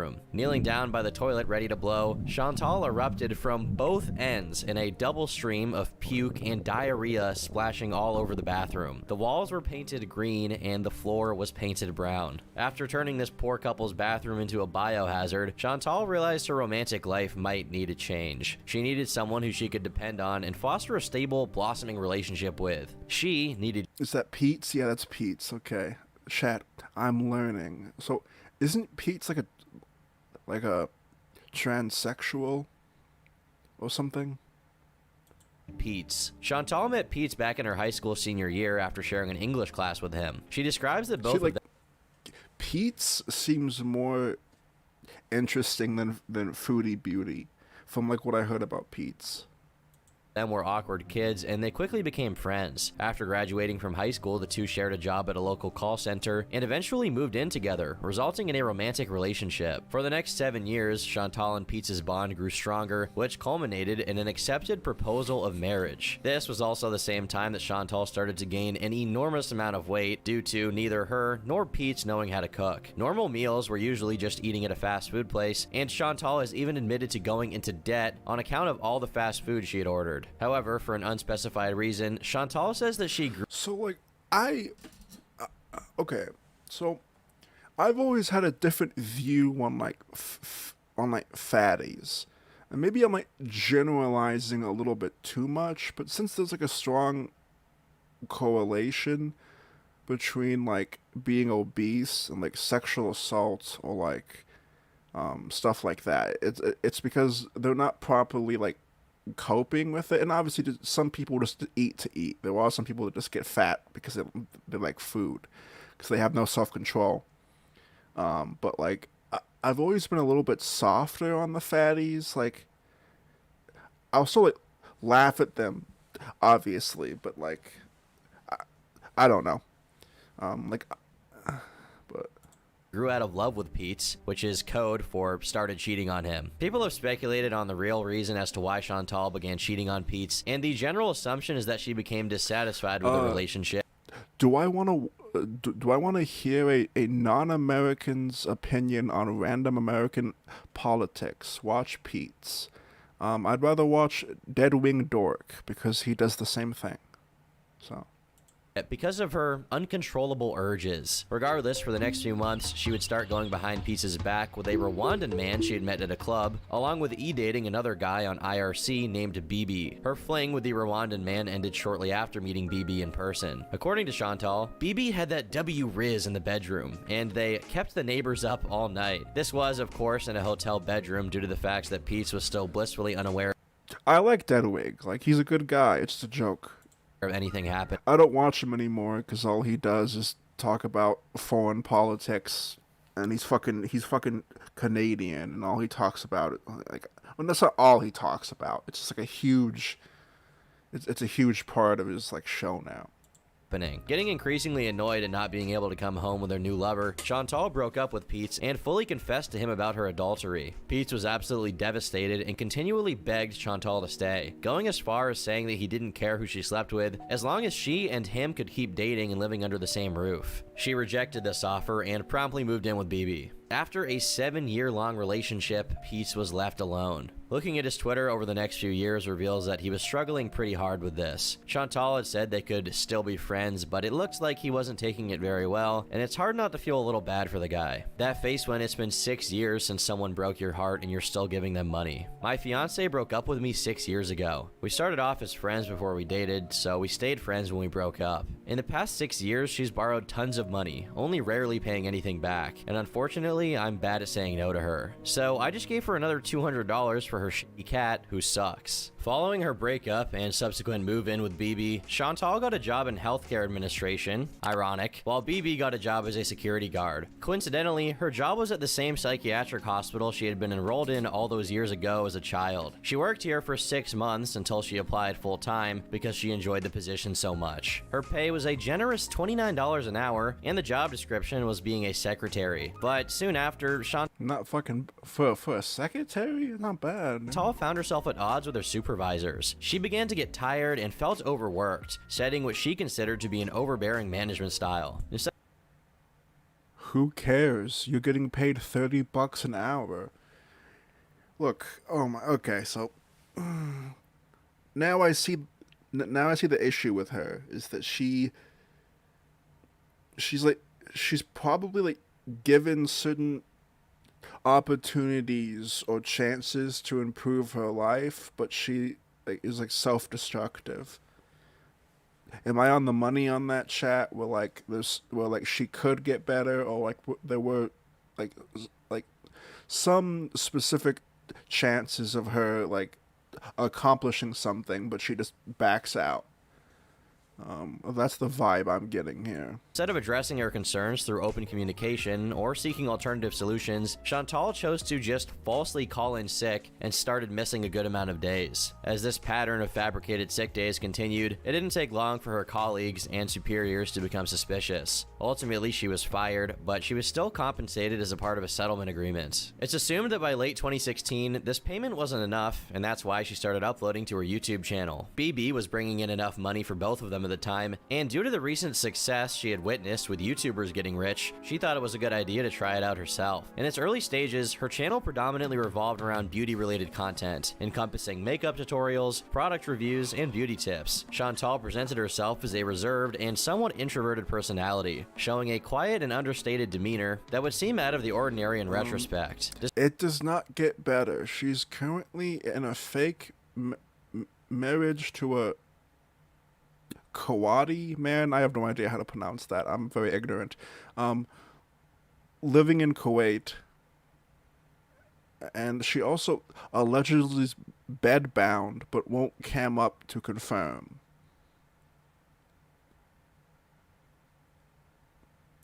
Despite putting a lot of effort into her beauty-themed videos, Chantal faced an uphill battle in terms of gaining significant viewership and engagement. Her makeup tutorials weren't Wait.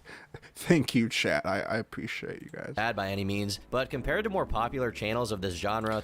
Oh, and said man cheated and sent text to one of her fans saying he liked farts and poops. What? Yeah, so the one thing the girl world people are more like gay-oppy, right? They're more like, oh, I'm gonna try and fuck her boyfriend to like make her upset, even though I'm like fucking this man-child, right? Like the more involved, right, sort of thing. They didn't stand out. The beauty niche was highly competitive, making it challenging for her to break through and garner the audience she wanted to reach. One day, perhaps driven by curiosity, but more likely hunger, she decided to upload a mukbang video that featured her indulging in a massive, delectable lasagna meal. This departure from her beauty-focused content marked a watershed moment for her channel. Not really. The audience stays back. Well, like, okay. To her surprise, this mukbang video garnered a significant amount of attention and attracted more views than any of her previous uploads. This unexpected... Didn't, Marty go after, this chick? success sparked the transformation of her channel into what we now know as Foodie Beauty. As views rolled in, Chantal gradually had a distinct shift in content and persona. Her channel evolved to becoming a hub for all things food, and she discarded beauty content altogether. The success of the lasagna video began the start of a phase where she started to overshare personal stories while consuming whatever food she was reviewing. And by reviewing, I mean shoving it in her face. These stories gained a reputation for often being highly intimate and usually flat out gross, as demonstrated with the previously mentioned bathroom incident. This oversharing and a more expressive personality became integral to her content. Yes, he went after one of her henchmen, Missy Moo. Okay. Making it distinct from the reserved demeanor she once projected. I thought Marty was still streaming. I know he went away after a while, because he, like, got spooked of something. Or, like, I heard certain things where, like, he got spooked. And, like, there was, like, legal shit. And he backed away for a bit. But I don't know if that is true or not. But I thought Marty was streaming, like, last week. Moreover, Chantal's newfound direction in content creation attracted what some might consider to be a unique and dedicated following, particularly those interested in feeder. Yeah, he had a stream tonight. Yeah, okay. Content. For those of you fortunate enough to not know what a feeder is, allow me to ruin your day real quick. According to the National Library of Medicine, feederism is a fat subculture in which individuals eroticize weight gain and feeding. Feeders are individuals who claim to become sexually aroused by feeding their partners and encouraging them to gain weight. Very little is known about this population. What little is known about this subculture has probably been studied via Chantal's comment section. It's unknown how aware she was of this at the time, but in any case, her content definitely fulfilled some viewers in more ways than one. Hey you, good to see you again. I'm like a little kid in the candy store. Damn, you look so beautiful, my friend. Love the video. Kisses and hugs. Love you. XOXO. Although her content revolved around devouring copious amounts of food while sharing personal anecdotes, Chantal always had expressed her interest in wanting to lose weight. Even before the lasagna video, she openly discussed being ashamed of her weight gain, and even stated plans to incorporate exercise into her routine. 2 weeks after her big break, Chantal started to realize making this successful content was rewarding her binging habit. What is that? What is that? Now, I'm not gonna lie. I love tater tots, chat. I love tater tots. Okay. With some fucking cheese, some fucking chili, some like green onions, some like bacon bits, okay? And like not fake bacon bits, but like real bacon bits, okay? That shit's bomb. But what the fuck is that? Like that meat.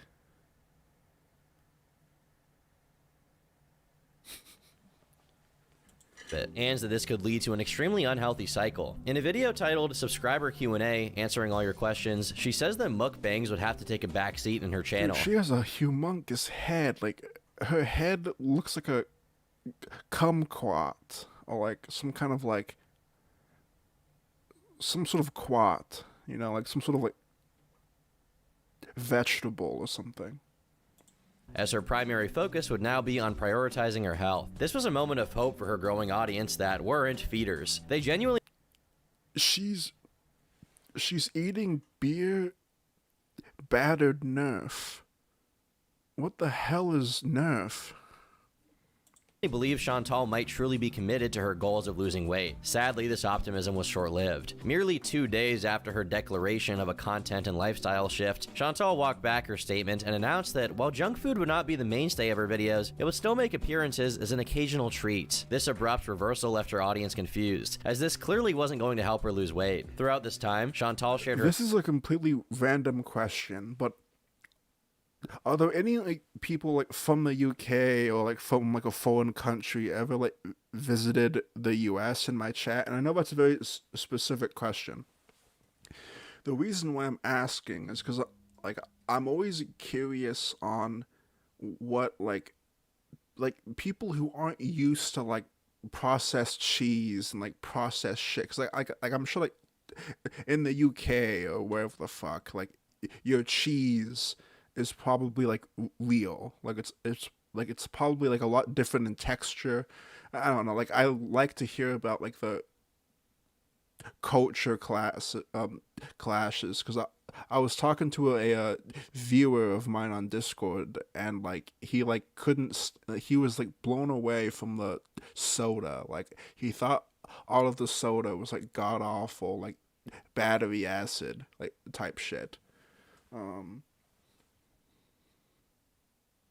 Her thoughts on her weight loss journey in one of her videos, indicating that she was actively considering various options to shed excess weight. Her content briefly reflected her renewed commitment to health as she began incorporating healthier food choices into her mukbangs. However, the allure of fast food and indulgent eating habits proved impossible to resist for Chantal. Her commitment to healthy eating quickly faded, and her videos reverted to their previous patterns. This back and forth left her viewers disappointed. In the UK, cheese is sold in solid blocks mostly. Okay. I know that was a random question. I'm just, like, you know. And started to build a slow resentment from a portion of her audience. And American food, for the most part, is gross, and the portions are disgustingly huge. I noticed an unsavory aftertaste in American milk. Yeah, like, American milk is, what is it called? Like, watered down, not with like literal water, but I think a lot of like cheap American milk is like filtered, not filtered. Yeah, like fillered, not filtered. Yeah. a last-ditch effort to maintain her audience's trust and potentially create a divide between her mukbang content and healthier living, Chantal created a second channel dedicated solely to her weight loss journey. Obviously, her fans were not that easily deceived. They saw through this and commented that the unhealthy eating habits persisted, and there was no point in eating healthy on one channel if she was going to do the opposite on her main. The criticism escalated, eventually pushing Chantal to address her audience directly. Early on, she had seemed candid on the criticisms and advice she had received, but now it looked like she was flat out angry. I'm closing my weight loss channel. My other channel, I'm shutting it down. I am too bitchy to deal with, all these experts in, She must, like, blow out the bathroom, like, every single, like, what are these weird, like, what are these portions, too? It's like, what the fuck? Like, what even is that in the back? in diet, and then Is it like an egg roll? What is these that? people who are like, well, you wouldn't get hate if you wouldn't tell people that you're losing weight or you're vegan. You know what? You're right, so I'm not going to.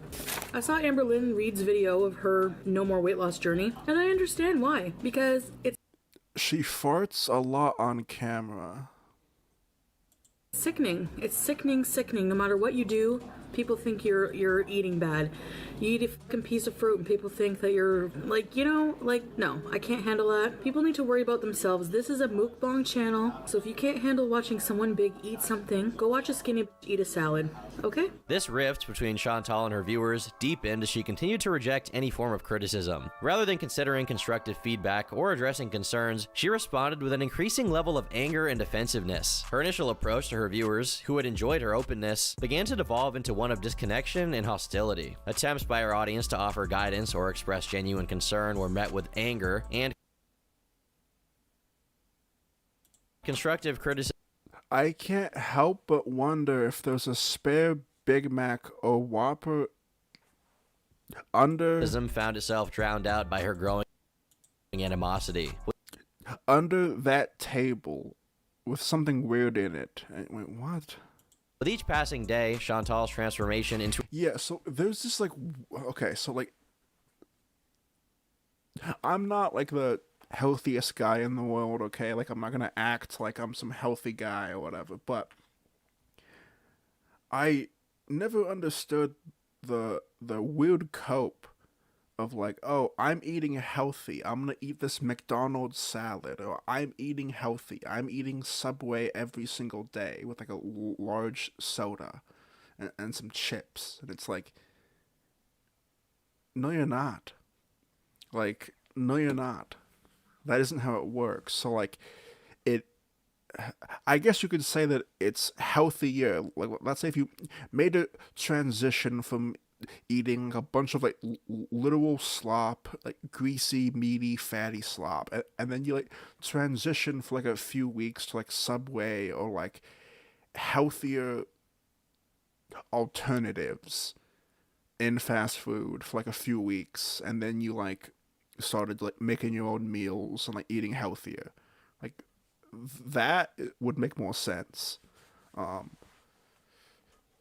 To a more polarizing figure became all the more apparent. Her disdain for her viewers seemed to intensify with every video upload, and the inverse was true as well. As this strained relationship kept going on, it reached a breaking point when Chantal made a confession in one of her videos. She admitted that, behind the scenes, she had been engaging in binge-eating episodes, rendering any healthy food choices she had previously showcased on her channel essentially useless. This revelation was a breaking point for many viewers, and the dislikes reflected that. Chantal noticed this ratio and got so upset that she would pin a comment saying, "The 200 dislikes is proof that so many do not understand food addiction and have a condemning attitude towards it. If I was a heroin addict though, the sympathy would be pouring in. This experience makes me want to reconsider sharing my personal life online. People want you to be honest and real and then ridicule you when you are." Chantal's discontent with her viewers was palpable, and it seemed that her frustration was escalating. She even posted videos wherein she talked about the toll that the mounting criticism was taking on her mental health. At times, she declared that she was finished discussing her weight on the channel altogether, and then mukbangs were just going to be her life now. This animosity that brewed within her seemed to physically manifest when, in September 2017, Chantal received a diagnosis that she had ovarian cysts. These cysts had the potential to interfere with various hormonal processes, posing a threat to her fertility. It looked like this was a sober... I'm not gonna lie, this is a very boring like, I'm sure that she isn't that boring. I'm sure that she's like, she has content, but like, coming from like a new viewer that doesn't know anything, this isn't a very good, like, we're like 20 minutes in and we haven't really gotten to the good stuff, in my opinion. Like, I don't even know what the good stuff is, but I know that like this isn't the good stuff. Wake-up call for Chantal, and initially, she responded by, again, attempting to adhere to a healthier diet. At first, she actually did keep a healthy diet for a few weeks, and it finally looked like she was on the right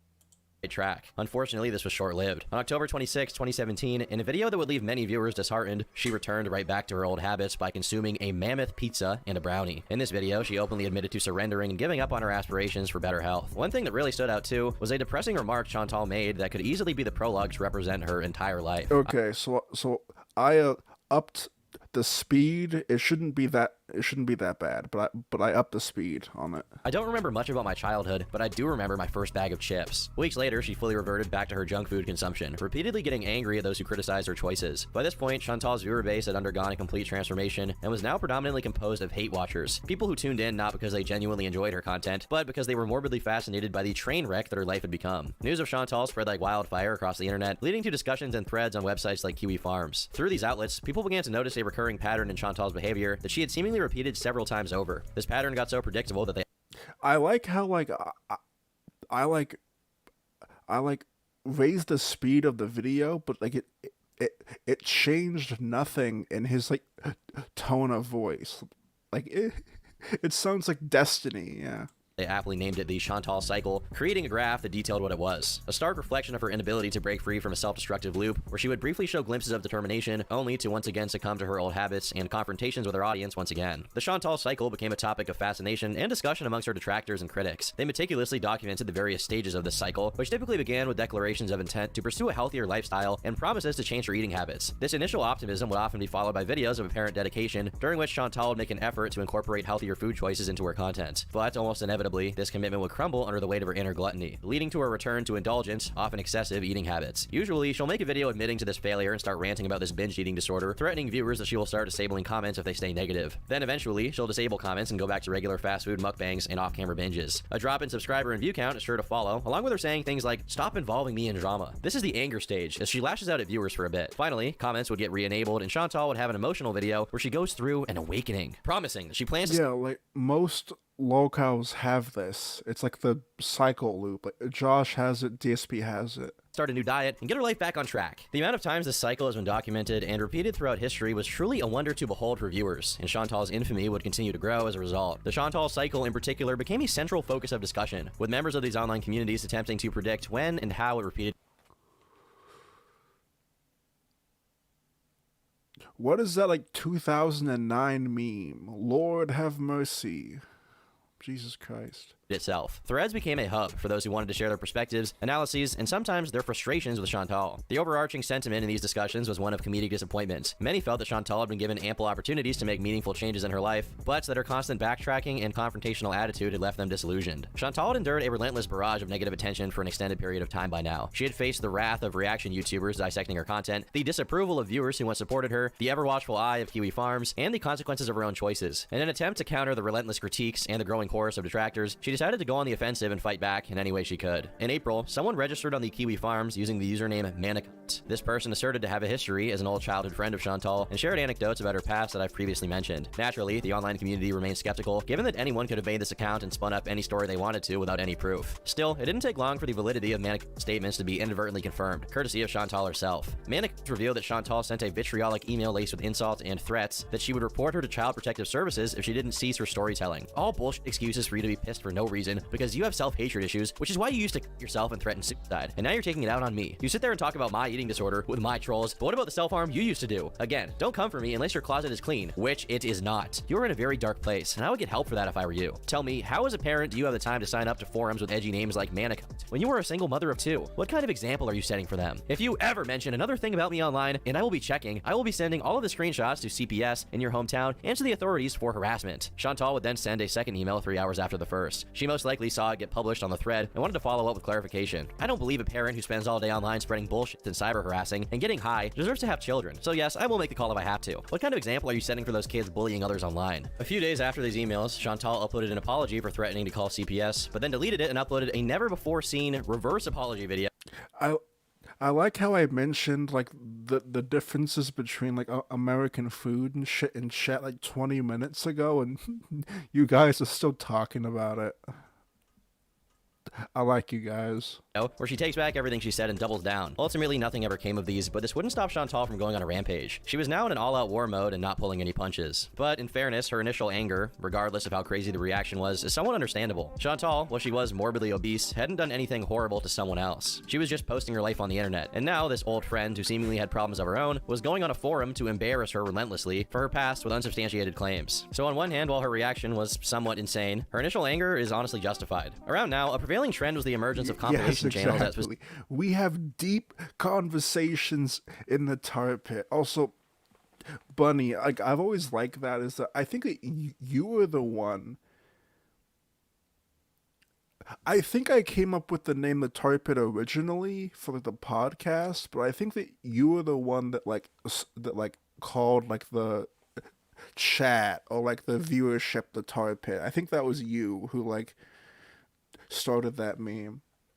Specifically targeted like last year or something. Notorious mukbangers. Prominent figures like Nikocado Avocado and Amberlyn Reed had entire channels dedicated to creating clips showcasing the outlandish behavior, comments, and antics of these creators. Chantal was not an exception to this phenomenon. Her constant farting and discussions about her bowel movement provided ample fodder for such channels. In fact, on certain occasions, these compilation channels even outpaced her own content in terms of viewership and engagement. One such channel that operated within this niche was the Spitting Drama Llama. This channel specialized in creating content about fat creators, and Chantal, being a prominent mukbanger, inevitably became a recurring figure in their compilations. However, over the months, Chantal had become accustomed to controversy, and she had discovered a deadly tool to use: copyright claims. With the power to wield copyright claims on YouTube, she could effectively remove content that portrayed her in a negative light and exert a degree of control over her online image. And it was particularly easy to her, as many of these channels were just re-uploading clips from her channel, with little commentary. In noteworthy instances, she employed this tool to successfully copyright claim videos created by the Spitting Drama Llama, but more importantly, Zachary Michael, a decently popular commentary channel. Zach was struck twice by Chantal before having to private all of his videos relating to her in fear of getting his channel terminated. Unlike Spitting Drama Llama, though, Zach knew that his videos fell well within fair use, which is a provision of US copyright law allowing exceptions for critical commentary as long as you're adding something to the original work you're talking about. As a result, Zach submitted a legal counterclaim, which was accepted after Chantal realized she would have to go to civil court with Zach if she pursued. That's fucking Chad. That's Chadly. I fucking love when, like,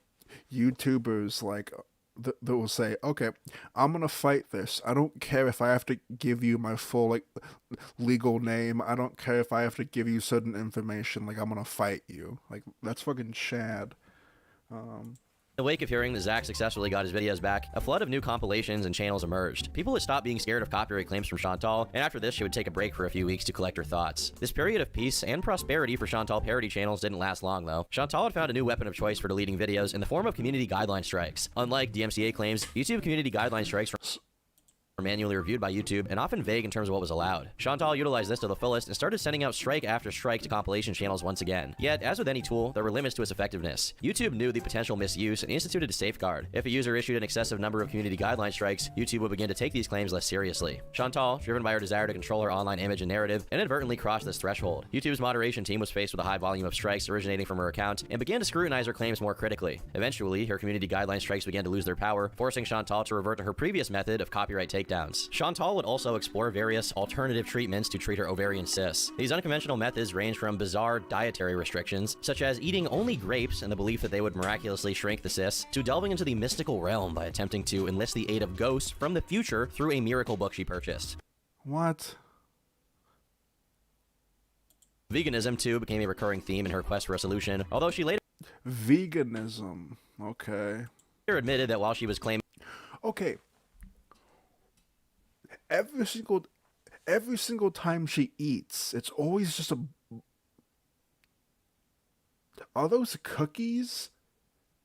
Are those cookies in the back? Like, what's up with her, like, having, like 12 different, like, things on the plate? to be vegan only, she had eaten meat. On the 28th of April, Chantal announced that she had been to the hospital to get an EKG for her shortness of breath and leg pain. People speculated that even this diagnosis was fake and that she was trying to get sympathy points after her copyright strike tirade, but nothing was ever confirmed. By this time, it looked like Chantal had enough of the backlash she was receiving, and she uploaded a video. What is that?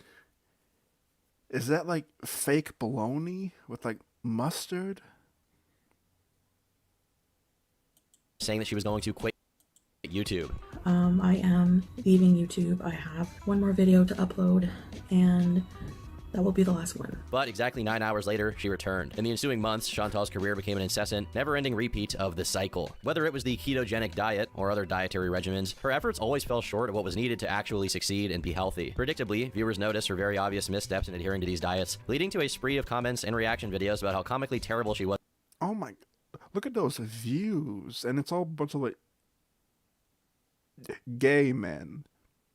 Nothing wrong with that. I'm just saying that there's a there's a pattern, okay? Following these. Her response to the ongoing criticism remained consistent. In her frustration, she would resort to her increasingly familiar tactic of issuing copyright claims, deleting comments, and responding in absolute rage. But then, predictably, the cycle would reach its peak, where Chantal gets overwhelmed by the online uproar and announces her intention to quit YouTube. This had become such a recurring theme in her content that compilation videos cataloging her quitting statements had started to pop up after only a few months. It's crucial to note that amidst this recurring cycle, a significant development occurred in late 2019 when Chantal revealed she was scheduled for a hysterectomy for potentially cancerous cells in her body. This announcement was accompanied by a disconcerting lack of consistency in her narrative, and details regarding the surgery seemed to shift continuously. In the lead up to the scheduled surgery date, Chantal uploaded mukbang videos featuring substantial... Five Guys, Poggers. I'd wait. She has 2 sandwiches? God damn, dude. Food consumption, seemingly at odds with her. I love Five Guys, but it's so fucking expensive. It's like fucking like $15 for a fucking sandwich and like $8 for like French fries. It's like fucking like I can just make this at home. Her impending medical procedure. Her health status and the fact she was eating crazy amounts of fat pose significant risks for surgery, particularly when coupled with the inherent dangers of general anesthesia. As the designated surgery date approached at the beginning of October, Chantal posted a brief video dressed in a hospital gown, announcing that the surgery had been postponed. This wasn't really a surprise to fans at this point, and most expected her to never follow through. She then uploaded Halloween Cheese Cemetery Mukbang, a video where she dressed up in a wig, ate copious amounts of gourmet cheese, and talked about the Heaven's Gate cult while flashing pictures of their dead bodies in between bites of cheese. You can probably guess what the general reception was, and the scrutiny only got worse. On November 1st, an article was published titled, "A YouTuber deleted a video which showed her talking about mass suicide while eating cheese, but she..." What's wrong with that? Oh, yeah, okay. I don't mean to jump to her defense. I'm not trying to defend her, but like, so what? So, Yes, so she talked about a event that happened that's like it's in history. It was like, big news. And she was like talking about it while eating. So what? He called much of the criticism false outrage. Even after years of being on YouTube, this was Chantal's first mainstream controversy that got her into pretty hot water. Avid Chantologists can be found quoted in the article saying things like, "These people primarily focused on the events they were talking about, giving facts and diving deep into the topic." He said, "Chantal barely spent any time talking about the people that were involved in the crime, and while talking about the mass suicide of people, stopped to give a review of how amazing her pumpkin spiced aged cheddar tasted." Chantal told Insider she never meant any disrespect with her video. She started her channel 2 years ago and used to do a series called Mystery Monday, where she would make dinner and discuss an unsolved case. "Most of my fans loved this and requested it again and again," she said. "There were a few people who thought it disrespectful to discuss cases while casually eating. However, I found it to be no different than eating dinner and watching a true crime documentary." Yeah, like I actually agree with her, but also it's like it really depends on what your morals are at, because like some people hate that true crime shit, but like I love that shit, so like it all depends. Ultimately, everyone who already knew about Chantal weren't exactly surprised by this, and while her channel experienced a brief loss of subscribers, things went back to the status quo not long after. By the end of November, the hysterectomy surgery actually took place, but the specifics of the procedure remained in ambiguity. What was unmistakable was the change in Chantal's demeanor following the operation. Upon revisiting her channel, an abdominal scar became very noticeable, and she started to become more erratic. This was It's bad taste to laugh at the dead, but like she wasn't laughing at the dead, right? She was just like whatever. Characterized by constant content generation and removal, along with the perplexing act of consuming food despite her business. I get your point though. Like I get how it can come off as disingenuous and like lack of caring about the actual victims. Like I get that. Visibly declining health. Celebrate. No, she laughed. Oh, okay. Well, look, I also am not gonna criticize her for that, because but like In the new year of 2020, Chantal spent the night alone in a hotel. Well, kind of. She says that she was invited to celebrate New Year's with a friend that she usually bailed on, so she got a hotel for 2 nights and was ready to go partake in festivities. But at the last moment, she says she started feeling down and decided not to go. Viewers theorize that this down feeling she got was a result of her recent hysterectomy and that she was in menopause. Chantal explains that while she's been in this hotel, BB has been working the night shift and that he wouldn't be able to spend the new year with her. This wasn't new information for people, but it did paint a picture of the frustrated BB. She laughed. It was also played over when Pumped Up Kicks happened. Is this video like re-uploaded on YouTube of her like? I want to watch this. Chantal's channel barely pulled enough views to make $300 a week, so BB had to support both himself and Chantal almost entirely with his one job over the years. Meanwhile, she was in a hotel room, which, cost money. While live streaming, the video suddenly cut out, but returned soon after. Chantal says she cut the stream because she got surprised by someone that walked into the room and revealed who it was in comical fashion. My last live cut out because somebody came in that I wasn't expecting. Guess who? Introducing.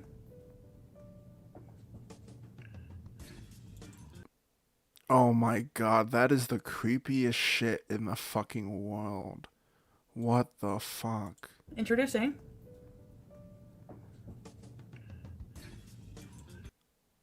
Jesus Christ. Hi.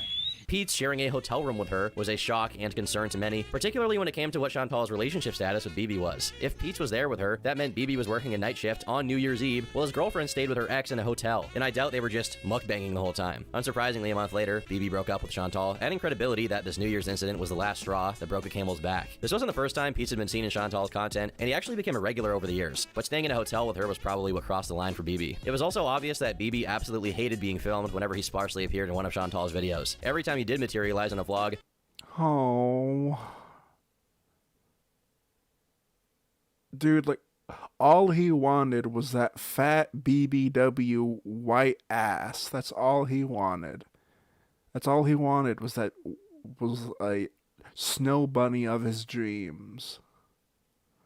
He would always have a 1,000-yard stare, and his facial expressions were usually that of disdain or embarrassment. BB never looked like he wanted to be around her. He always looked miserable. After BB dumped Chantal, he immediately kicked her out of his apartment, and Chantal stated that she will be moving back in with Pete's. Make no mistake, the two weren't back together as a couple, but because BB was the one who paid for rent and most of Chantal's expenses, she needed someone else who could do the same while she kept making videos. Following Chantal's official move-in, Pete's began to receive heightened attention on his various social media platforms. You can probably imagine what the internet would say after someone lets their ex stay with them in an apartment while still being separated, and some of the clips people had found led Pete's to be dubbed with the unfortunate title of Cuck from here on out. And don't bother dieting. Diets are bullshit.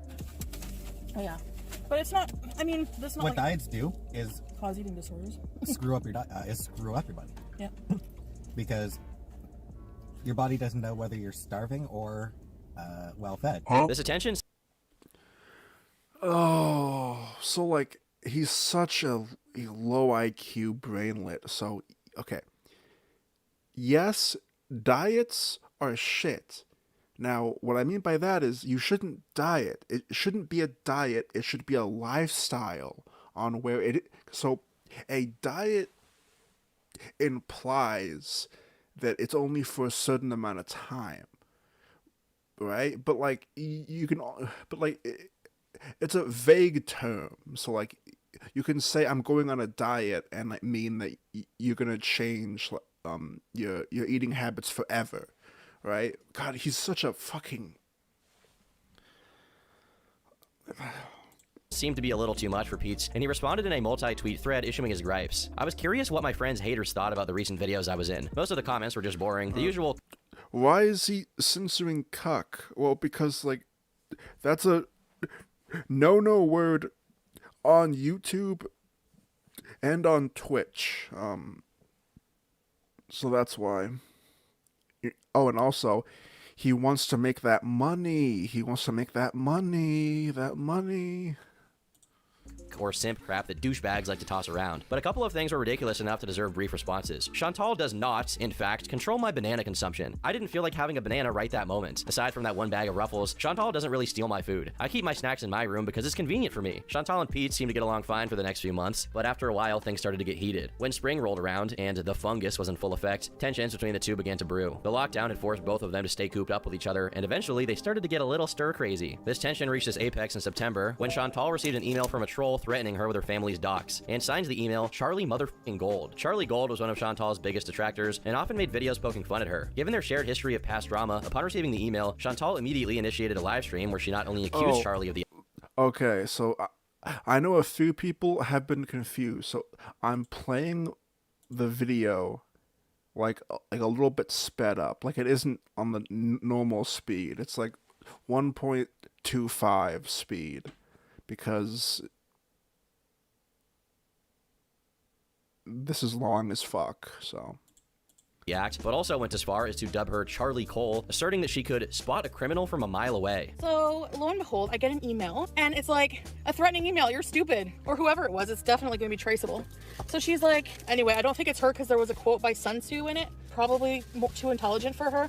But anyway, it's like, you better think again before making any community posts against me or anyone else you deem bullies on YouTube, because you don't know what your critics, what information they have at their fingertips. I could just picture her writing like this. You better watch it because, and she put my mom's full name. She doxed my mom, like her address and her phone number. I knew she would play dirty like that. It's only a matter of time till her true colors, because she's a piece of So here's the thing, Charlie Cole, I dare you. For those of you that didn't notice, Charlie is a black woman, so Chantal calling her Charlie Cole and saying that she knows a criminal when she sees one didn't exactly receive the most positive reception, especially when it was shortly after the recent BLM riots. Viewers also pointed out that whoever sent that email could have been anyone, and that just because they signed it with someone's name didn't mean it was them. Charlie denied sending any email of this, but was reasonable and accepted that this was all just a big misunderstanding. Close to the start of 2021, Chantal's health had reached the lowest it had ever been before. The past few months had been a non-stop deterioration. What is that tattoo, chat?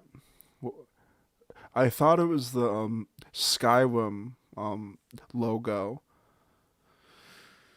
of her body, and she had been diagnosed with diabetes as well as continually losing her hair. Her attitude and usual patterns were rapidly changing. The topics she would bring up on her videos and live streams kept getting more and more sexual as time went on, and she had even talked about wanting to buy a male sex doll to sleep with. In February, she initially launched an OnlyFans account that was quickly abandoned, yet she continued to openly discuss sexual topics, going as far as considering hiring a male escort for her birthday. This trend in promiscuity would reach its tipping point when Chantal met up with a fan named Frank on March 28th during a live stream titled Let's Be Frank. Frank clearly was just there to get a few minutes of fame, but for Chantal, this is what sent her on a never-ending love quest to find a new man. Soon after, she frequently hopped on live streams, regaling her audience with tales of the men she encountered on Tinder. According to her, these gentlemen consistently boasted wealth, fitness, and ample endowments, hailing from diverse backgrounds. None of this has ever been actually confirmed, and watchers started to wonder if these tales were as true as she said they were. This Tinder saga culminated in Chantal meeting someone named Nick, who went on a car date with her for about 15 minutes. Chantal then got on a live stream describing in explicit detail how she enjoyed it when he groped her, they kissed, and that Nick had touched her.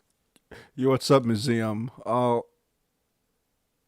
Another stream maybe. Like I gotta get like a better picture of it.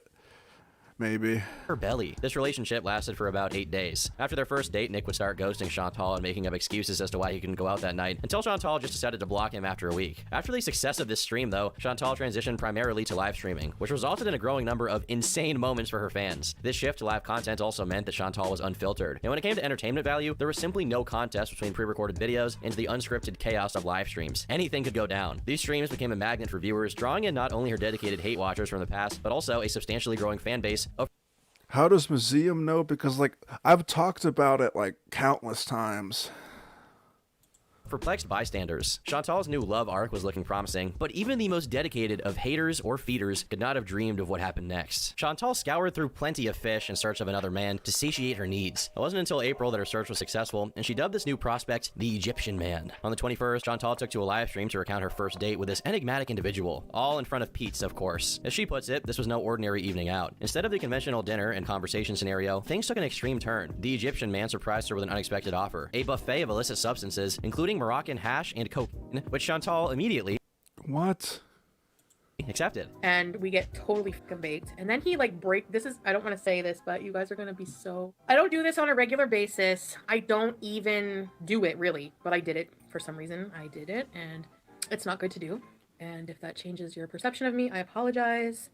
But I did he busted out like a bunch of lines of cocaine. What followed was an intense encounter marked by rough and aggressive sexual activity, according to Chantal. The Egyptian Man left bruises all over her body, especially in one particular spot that she goes into detail about. He smacked my butt pretty hard. I'm not really into being slapped around, really, like a gentle slap maybe, but I said, "You're trying to kill me, please."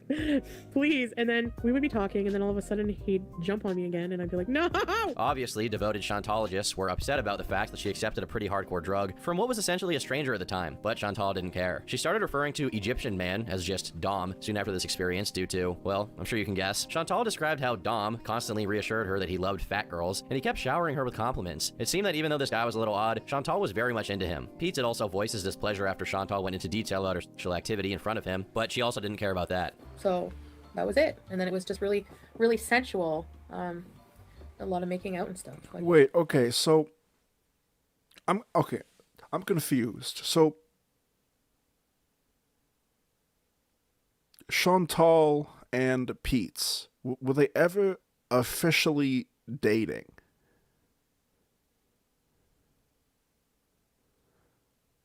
Because, like, I'm a little bit confused on, like, the timeline. Because this is a shitty video, but, like... Because, like, is he, like, Willie a cuck? Before Bibby, the...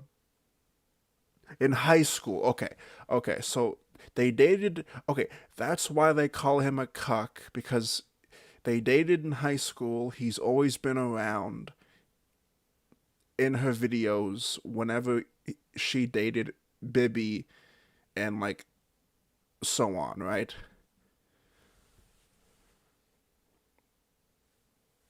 BB, I don't fucking know. Okay, so he is a cuck. Okay, I'm trying to fact check the cuckery, okay? What I like, you know? Anyway, yeah, I don't like this guy.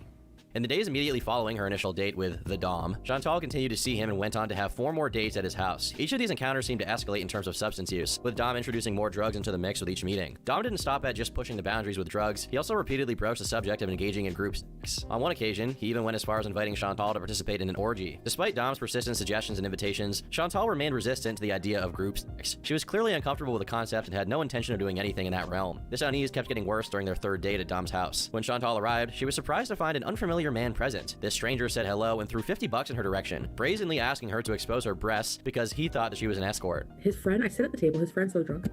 He throws money at me, like a 50. He's just like, let me see your boobs. He thought I was an escort. Dom's friend kept making passes at Chantal, and she ignored them, and eventually the two went on their phones, and Dom seemed to get jealous, asking her if they were texting each other and accusing her of flirting with his friend. His friend is like making passes at me and looking at me, and then I guess I was on my phone, and then his friend went on his phone. So Dom, he's just like, are you texting each other? I was just like, oh my God. He was being like paranoid, like, I don't know. And I'm just like, we're not boyfriend and girlfriend. And he's like, no, I'm not. He's like, I don't care. If you want to sleep with him, just be honest about it. Like, I don't care. Various spectators pointed out that Dom's friend being there was no coincidence, and that he was trying to manipulate Chantal into the aforementioned group sex. Theories persisted that he might have even been trying to pimp her out to his other friends. In spite of that, Chantal spent the remainder of the night at Dom's house without his friend being present. As Chantal continued to share her dating and personal stories, the level of criticism directed at her steadily increased. Over time, some of them began to take a step back, even to the point of unsubscribing from her show. They had started to perceive a pattern in Chantal's behavior, one that appeared to resemble the early stages of an abusive relationship. What struck them the most was Chantal's recurring cycle. No, not the Chantal cycle, but a completely new one with Dom. It seemed that she would frequently say that she was ending her relationship with Dom for good, only to backtrack on her decision within a few hours.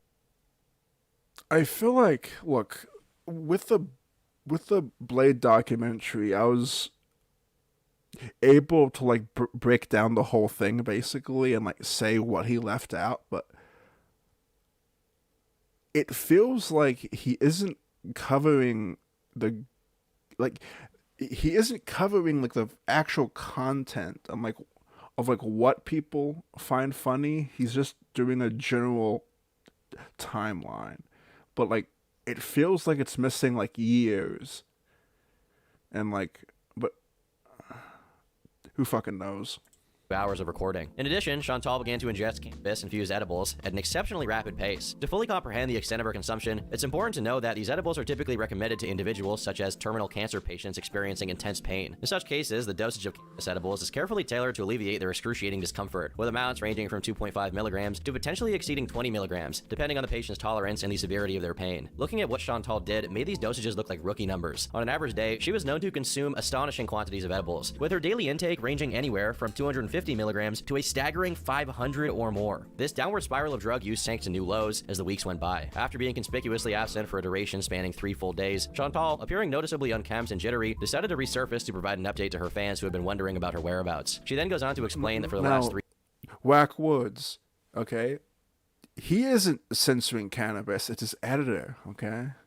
Because Tom is just a voice. He's like the mascot of the channel at this point. Days, she had been on a drug-infused non-stop bender with Dom. Details of this episode took place during a live stream on May 1st, 2021. During said stream, Chantal disclosed a litany of physical symptoms that she endured during her brief absence from her channel. These symptoms included things such as excreting orange urine, sensations of impending doom, and physical deterioration. What made this confession truly astounding was the sequence of events that Chantal recounted, detailing her descent into a meltdown of substance abuse. She began by saying that this all started with her well-documented habit of consuming potent edibles, which wasn't really a surprise. Yet this time, it wasn't just about the edibles. Interspersed between her episodes of intense consumption, Chantal admitted to snorting coke, which also wasn't new but still not a good thing. She then resorted to a method of drug ingestion known as parachuting, wrapping nearly a whole gram of ecstasy in a tissue paper and swallowing it in one foul swoop. The climax of this binge occurred when, in a haze of substance-induced confusion, Chantal stumbled upon a discarded and dirty pipe resting nonchalantly on a coffee table. Dom explained that this pipe was his friend's and she could smoke it as long as she promised not to ask again. Now, faced with the decision of what to do, Chantal intelligently chose to discard this pipe in a rare moment of maturity. Just kidding, she promptly smokes that shit. And what was in this mysterious pipe she had decided to smoke? You guessed it, it was meth. So I said, all right. And even as I was doing it, I was like, why would I do this? You know, like, oh my God. So he lit it up and I smoked it. Oh my God, it's the worst taste. It tastes like burnt plastic. It was disgusting. And then when I like exhaled, I just felt like I don't know how to explain it. In this confession, Chantal made a promise to be drug-free from here on out, raising eyebrows from fans as to how committed she would actually be. Hoping to move on and put it all behind her, Chantal inadvertently did the opposite right after this. Just 7 days after the meth video, she made a slip-up by accidentally revealing part of her phone screen to the camera. Chantal was on the phone with Dom at the time, so audience members got a peek at what his actual name was. The screen showed Nader, and Chantal just got to work to uncover who this man really was. Seeing this, Chantal started to get scared that she doxed him, so she decided to draw a picture of him in an effort to dispel any curiosity. What? Why did he give... What? Why does he have like a Squidward, like, dick nose? From people. This obviously had the reverse effect, and viewers actually used the picture to cross-reference everything named Nader in her area, finding his Facebook page and picture soon after. And the subsequent... Okay, hang on. Let's go back here. Okay, hang on. Let's go back. Wait. Big nose, big lips. Okay. To dispel any curiosity from people. This finding his Facebook page and... Okay, I mean, she kind of like left out his ears, but like, that was a pretty accurate drawing.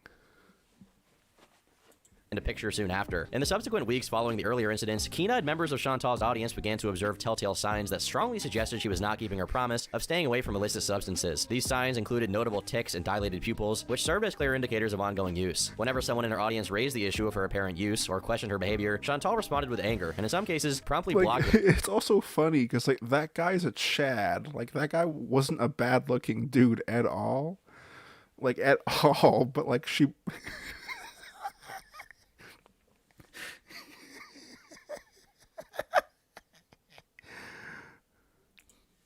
of staying away from illicit substances. These signs included notable tics and dilated pupils, which served as clear indicators of ongoing use. Whenever someone in her audience raised the issue of her apparent use or questioned her behavior, Chantal responded with anger, and in some cases, promptly blocked those who dared to broach the subject. This stubborn denial of her substance use, despite the mounting evidence to the contrary, eventually crumbled during a livestream confession. On June 28, 2021, Chantal broke down during one of her live streams and openly admitted to her cocaine addiction, conceding that her attempts to use it recreationally had spiraled out of control. The surprising twist in this was the unexpectedly supportive response from her audience, who actually seemed to care when this was going on. In response to that support, Chantal pledged to take her addiction seriously and expressed her intention to seek professional psychological help to overcome this addiction. However, people kept noticing her still showing the classic signs of use soon after, leaving many to question the sincerity of her efforts to get clean. Furthermore, Chantal exhibited a rapid and alarming decline in her physical health, which is somewhat hard to do for someone who's already 400 pounds overweight. She experienced a suspicious amount of weight loss, shedding a staggering 60 pounds in just a few months. What was particularly striking about this weight loss was the lack of any apparent change in terms of diet or exercise. Observers closely linked her dramatic weight loss to her use, with little evidence to suggest that conventional methods of improving her health were actively pursued. Instead, these illicit substances, which were also appetite suppressants, seemed to dominate her life, accompanied by her claims of engaging in numerous sexual encounters on a nightly basis. Things kept getting worse on the early hours of June 8th, when an alleged near overdose occurred, an event Chantal herself referred to as that really bad night. After this, Chantal claimed to be receiving assistance from a family member, though the extent and effectiveness of this support remained unconfirmed, and her audience was left to speculate about the specifics of this intervention. By August, Nader had accepted the fact that everyone knew about him online, so he used this as a way to launch his own YouTube channel with the help of Chantal. It looks like when he wasn't getting super zoinked and effed up, he actually had a passion for cooking, creating cooking videos that sometimes featured Chantal, and making Chantal videos that sometimes featured cooking.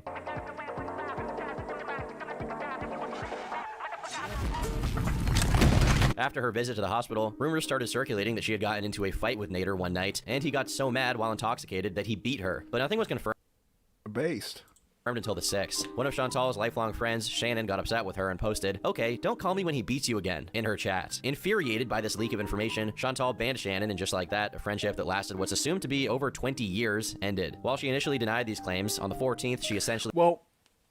I hate to defend her again, but like, that friend shouldn't have been bitter about it. So like, I don't know the full context, but that was, I don't know.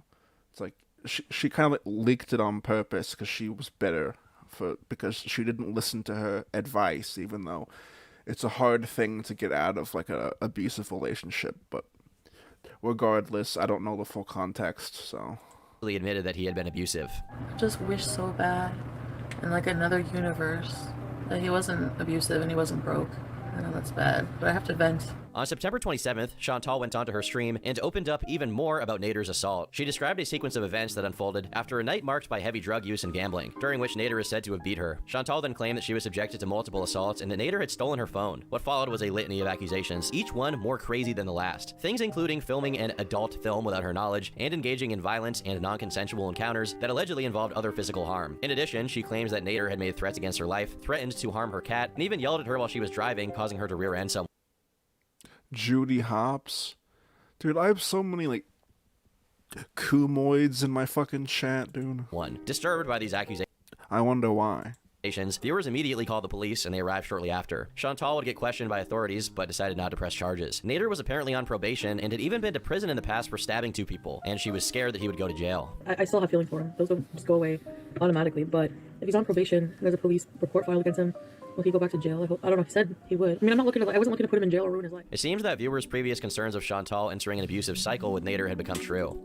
Shannon was trying to get her out of the relationship. Yeah, I know, but I don't know. I don't know the full context, but... New mini-cycle had been created. I'm sure that she was... So, from what I took out of that is... Shannon was calling Chantal, right? And, helping her deal with this abuse. Like, over the phone or, like, over text. And then, like, since, like... They had, like, a slight falling out, or, like, Foodie Beauty, like, didn't take her advice right away, and she, like, to me, it felt like it was, like, a bitter slight, like, oh, like, you didn't listen to my advice, like, you're still, like, stuck in that relationship, there you go. But I guess you could use the argument that maybe, like, publicly saying that she's getting abused would put pressure on her to leave the relationship. Like, I guess you can, like, use that argument, but that's just the way it comes off to me.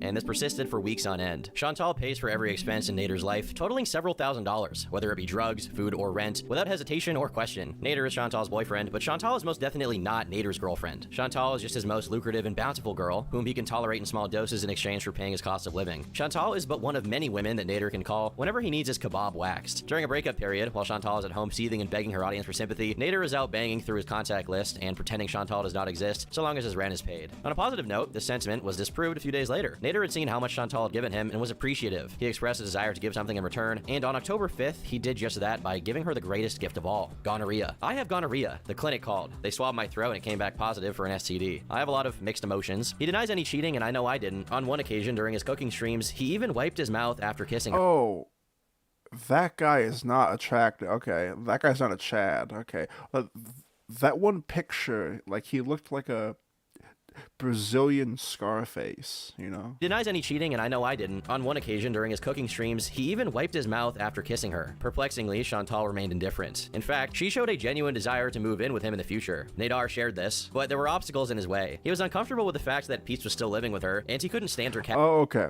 Yeah. It was only a 2-week relationship. Okay. Thank you for the, clarification on that, dude. At either. Consequently, he laid out some conditions, essentially stating that for them to live together, she would have to part ways with her ex-boyfriend and her cat. And I was telling her, since she live with Beats, she's not my girlfriend. Since this day is done. She have this problem in her head, every day up and down. Yesterday, blocking people. Today, doing another shit. He loved me yesterday, he don't love me today. This all... I don't have a even damn shit with Beats. I don't care about him. He's heir to me. These terms were something that she was seriously considering, something that Chantal did frequently on her stream. Longtime viewers got upset about this and reached out in an attempt to remind her that in the few months she was with him, she had been cheated on, beaten, and was addicted to an illegal substance. Even so, it wouldn't matter in the end, because on November 9th, Chantal streamed another breakdown after Nader and her got into a fight. She had left the house and started walking to the store, but he had apparently followed her down the street while constantly yelling. After this very public breakdown, talks about moving in together stopped altogether, but this wouldn't stop Chantal from inevitably going back to being with him. At some point, Chantal even said that Nader got her a ring and that they were engaged, but on the 12th, he very much disproved this by revealing that she was the one who actually bought it. Who's that? He wants to be private about it, guys. Let it go. It's in the past. That? The engagement ring. I'm not private about it. But that's what happened. Yes, I said you bought it, and after that... And you were going to pay me for it because you wanted me to pick out a ring that I liked because when we were doing good, it was going to be an engagement ring. Hello? Let's see. Sorry. What that? He's avoiding it. As winter descended, Nadar began live streaming with a woman who fans quickly dubbed Dee. This mysterious new addition to the channel God started damn, appearing. he's old. Like, wait, how old is this guy? Yo, what's up, Temp? What's going on, dude? What's going on? What's crack-a-lackin'?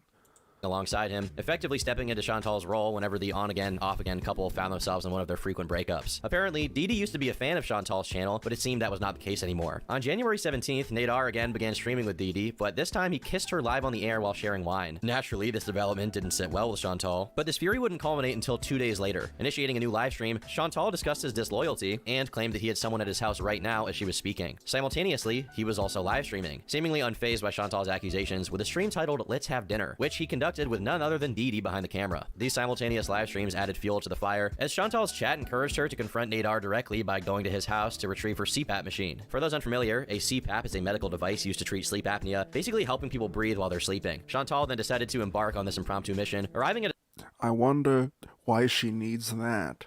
his residence only to be met with a vehement refusal to let her in. Fueled by a potent mixture of anger and frustration, Dee was a viewer of Foodies, and she started messaging and calling Nader or Nader, whatever the fuck.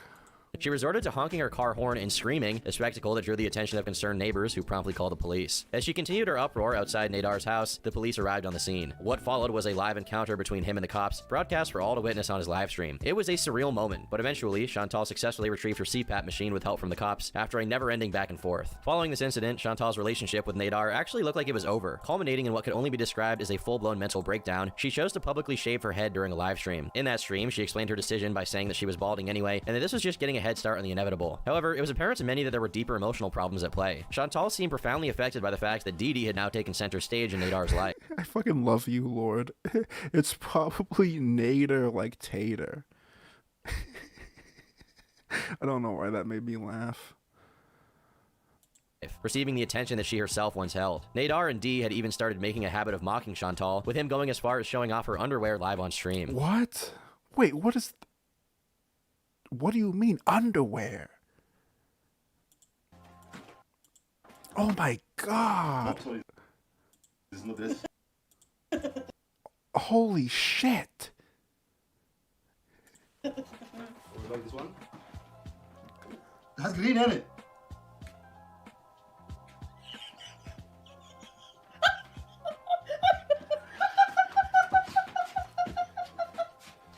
Guys, this guy's I like this guy. I like this guy. I like this guy. He's lit. Hi guys. The dynamic of Chantal's relationship, coupled with her history of substance use, had undoubtedly taken a massive toll on her mental well-being. This wouldn't stop Nadar from continuing to exert his influence over her, as this all culminated when he... I'm being sarcastic, chat. Like, I don't actually like the guy. Yeah, he's obviously a piece of shit. Oh yeah, he's obviously a piece of shit.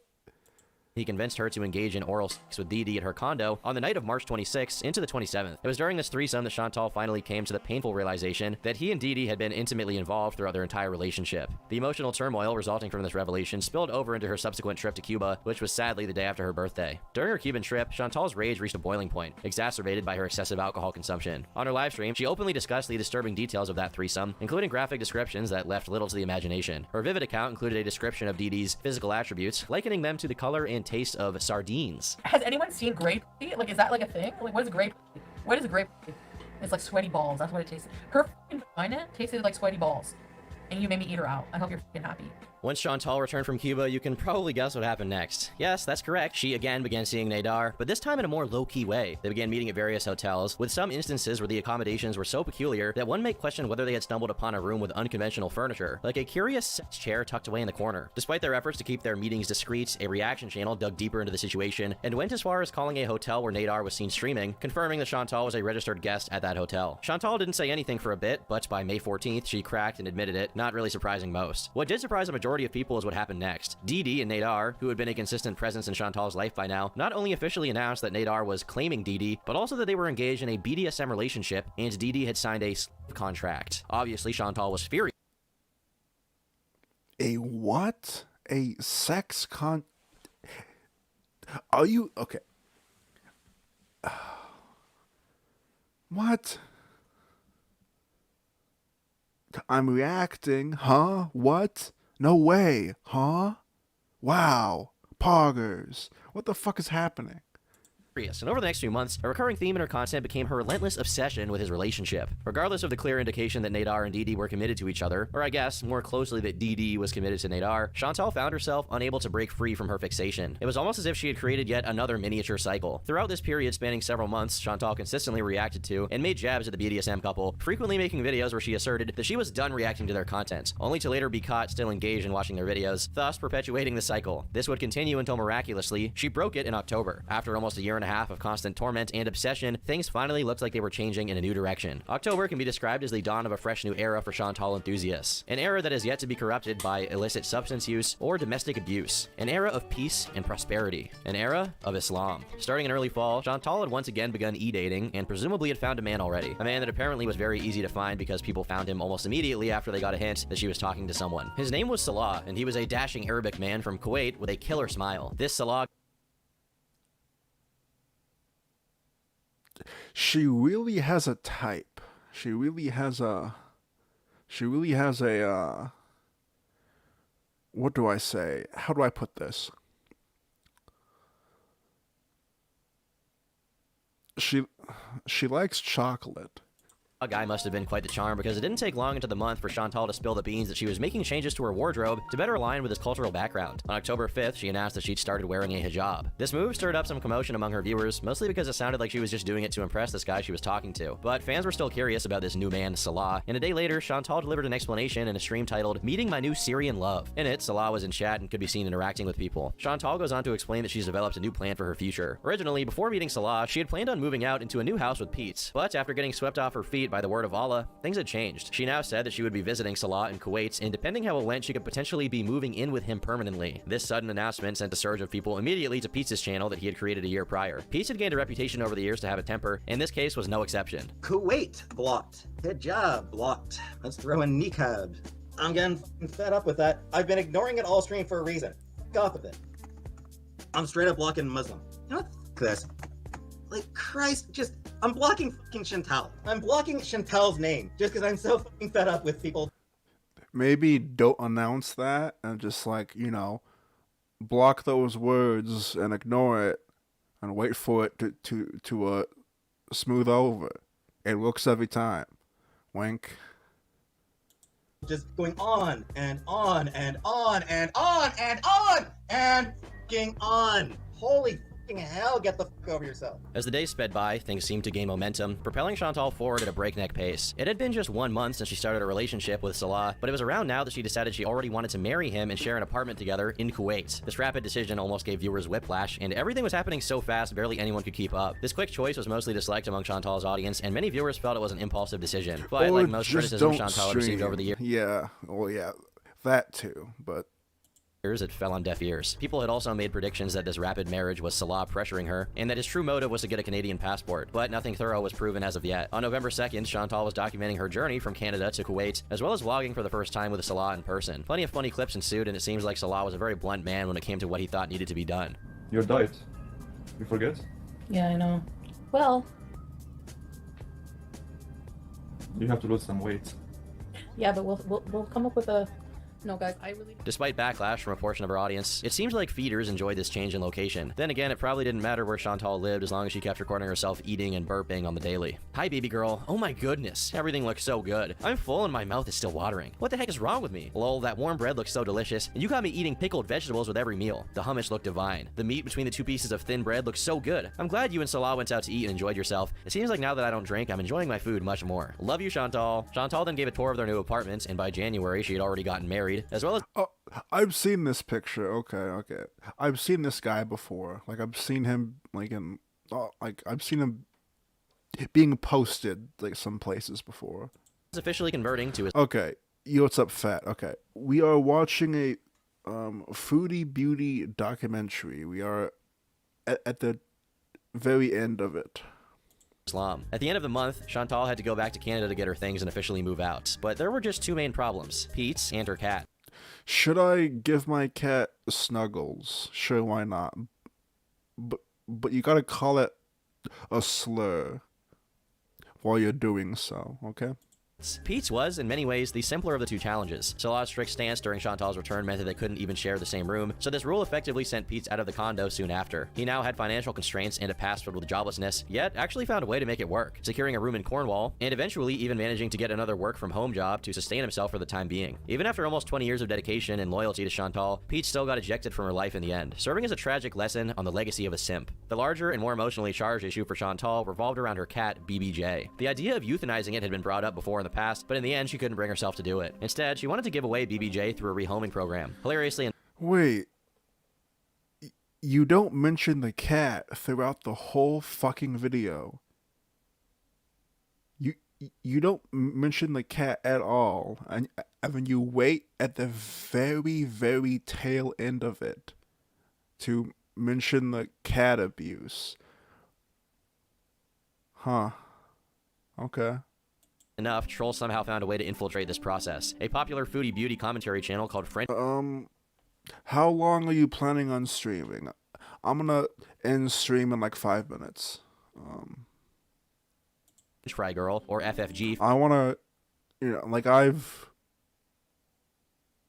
can't take turkeytom's content. Like, this actually mentally, like, drains me. Like, I'm already retarded, but, like, this made me lose IQ points. Like, it made my brain smoother, you know? Like, my brain's smooth right now.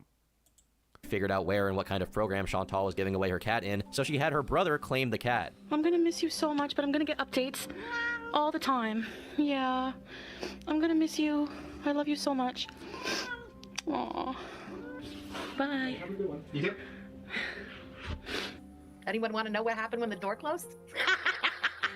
Because I could give you the perspective from the other side of the door if anyone's curious what exactly happened there when that door closed. That, everybody, was my brother at the bottom of that staircase. Almost immediately, chaos ensued, and Chantal said that if FFG didn't return her cat to her, she would be calling the police, but ultimately nothing came of these threats. BBJ is still in FFG's family's possession to this day, and is hopefully still in good health. After this small spout of drama, Chantal officially flew back to Kuwait and moved in with Salah. It's only been a few months since she had met him, and in just this short amount of time, her life had changed dramatically, yet it was all still the same. Today, Chantal still makes the same kind of content she's been making over the years. The only difference is a change in scenery. Even after such a dramatic change, she's still reverted to her usual cycle that will no doubt continue on into the future as new drama emerges. Watching the Chronicles has truly been a fascinating experience. Oh, I'm laughing because I was editing, I was like putting together a new like intro for stream, and like I was using this exact scene in like an edit that I was like, making a few hours ago. For viewers, if there was ever a word to define her career, it would probably be insanity. Doing the same thing over and over and over again, expecting a different result each time, yet only to be disappointed and get frustrated and go right back to step one. Her entire life, she's been eating too much food. Yet even when cancer starts appearing as a result, she continues eating the same thing. Her entire life, she's been with mostly toxic men who clearly were manipulating her, yet she continues to fall prey to them. It truly seems like Chantal is stuck repeating her cycles forever and has no real plans of stopping. To this day, she still makes mukbangs while paradoxically uploading workout videos, still stuck in the cycle for now and for the foreseeable future. I've been Turkey Tom. Thanks for watching. Okay. Okay, look. I was a fan of Tom. I remember when Tom first came around in the scene, whenever he went on Tommy C's show back in like 2015. Like, I was there in chat live whenever that was happening. I liked his, I don't know, dude, like, I don't know what happened with like I know what happened, but I want to go back and see where like the transition was from like shit so I remember these from 2 years, like, so like around this time these were decent. So this was like 3 years ago. Like, these videos felt inspired. It was about certain topics that I felt like he actually cared about to a certain extent. Like this the Shadman doc is really good. The Ballad of John Swan, that's really good, but I might be biased because I fucking hate John Swan. So like Tom got in a lot of shit for his pyrocynical takes. Now, in my opinion, I think Pyro is like a legit sicko, but most people don't think that. But Tom had the opinion that he was like a confirmed 100% sicko, and Tom wouldn't back down on that. But Tom got major flack, and he lost a ton of subs during this time. That's why this video is from 3 years ago, and the one right after it is from 2 years ago, because Tom took like a 4 or 5 month break. And then like right around here, right around at the, no, it was not.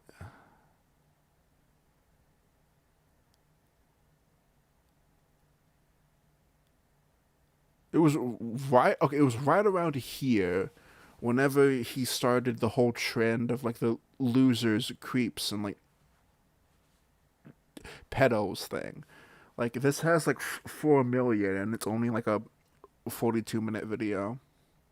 I think right around here is whenever he started to hire like other people to like work on that shit for him.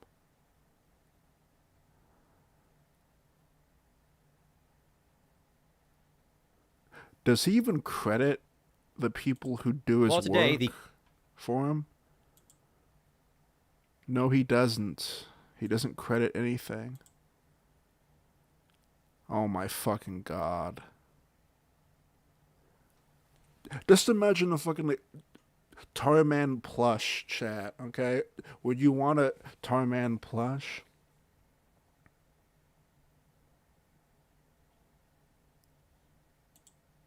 Let me check his second channel. Tom Dark.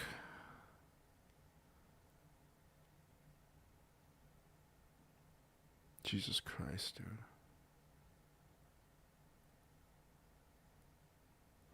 Oh, he has a negative XP shirt on. The fucking same one that I have. That's fucking disgusting. What a fucking fag. Okay. Let me say my goodbyes. Alright, thank you Temp, thank you Trains Kit, thank you Skull Media, thank you Fat, thank you Lord, thank you Briz, thank you Tempo, thank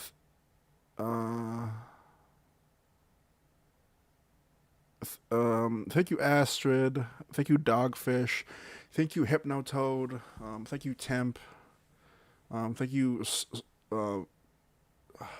fucking Gypsy. I'm really tired. Thank you Gypsy, thank you Sick Sugar, thank you Fat, thank you Inferno, and thank you to all of the people in my chat that have been watching me from Hannibal's stream. I really appreciate that. It's like really cool to like work with like another creator and like share their like viewer base. It's been really cool. I'm Tarman, the Starman. turkeytom makes really shit content. Woohoo. Basement dwellers who you help put in the basement. Well, here's a little news flash, sweetheart. We're coming out of the basement. Cool, not your typical loser. Ever since high school, I've been a gooner, 6 feet tall. Got a chisel jaw, nothing that's the fattest on me at all. All these stupid Stacy's always wanna fuck me. Honestly, I find them disgusting. I don't want the touch of a woman.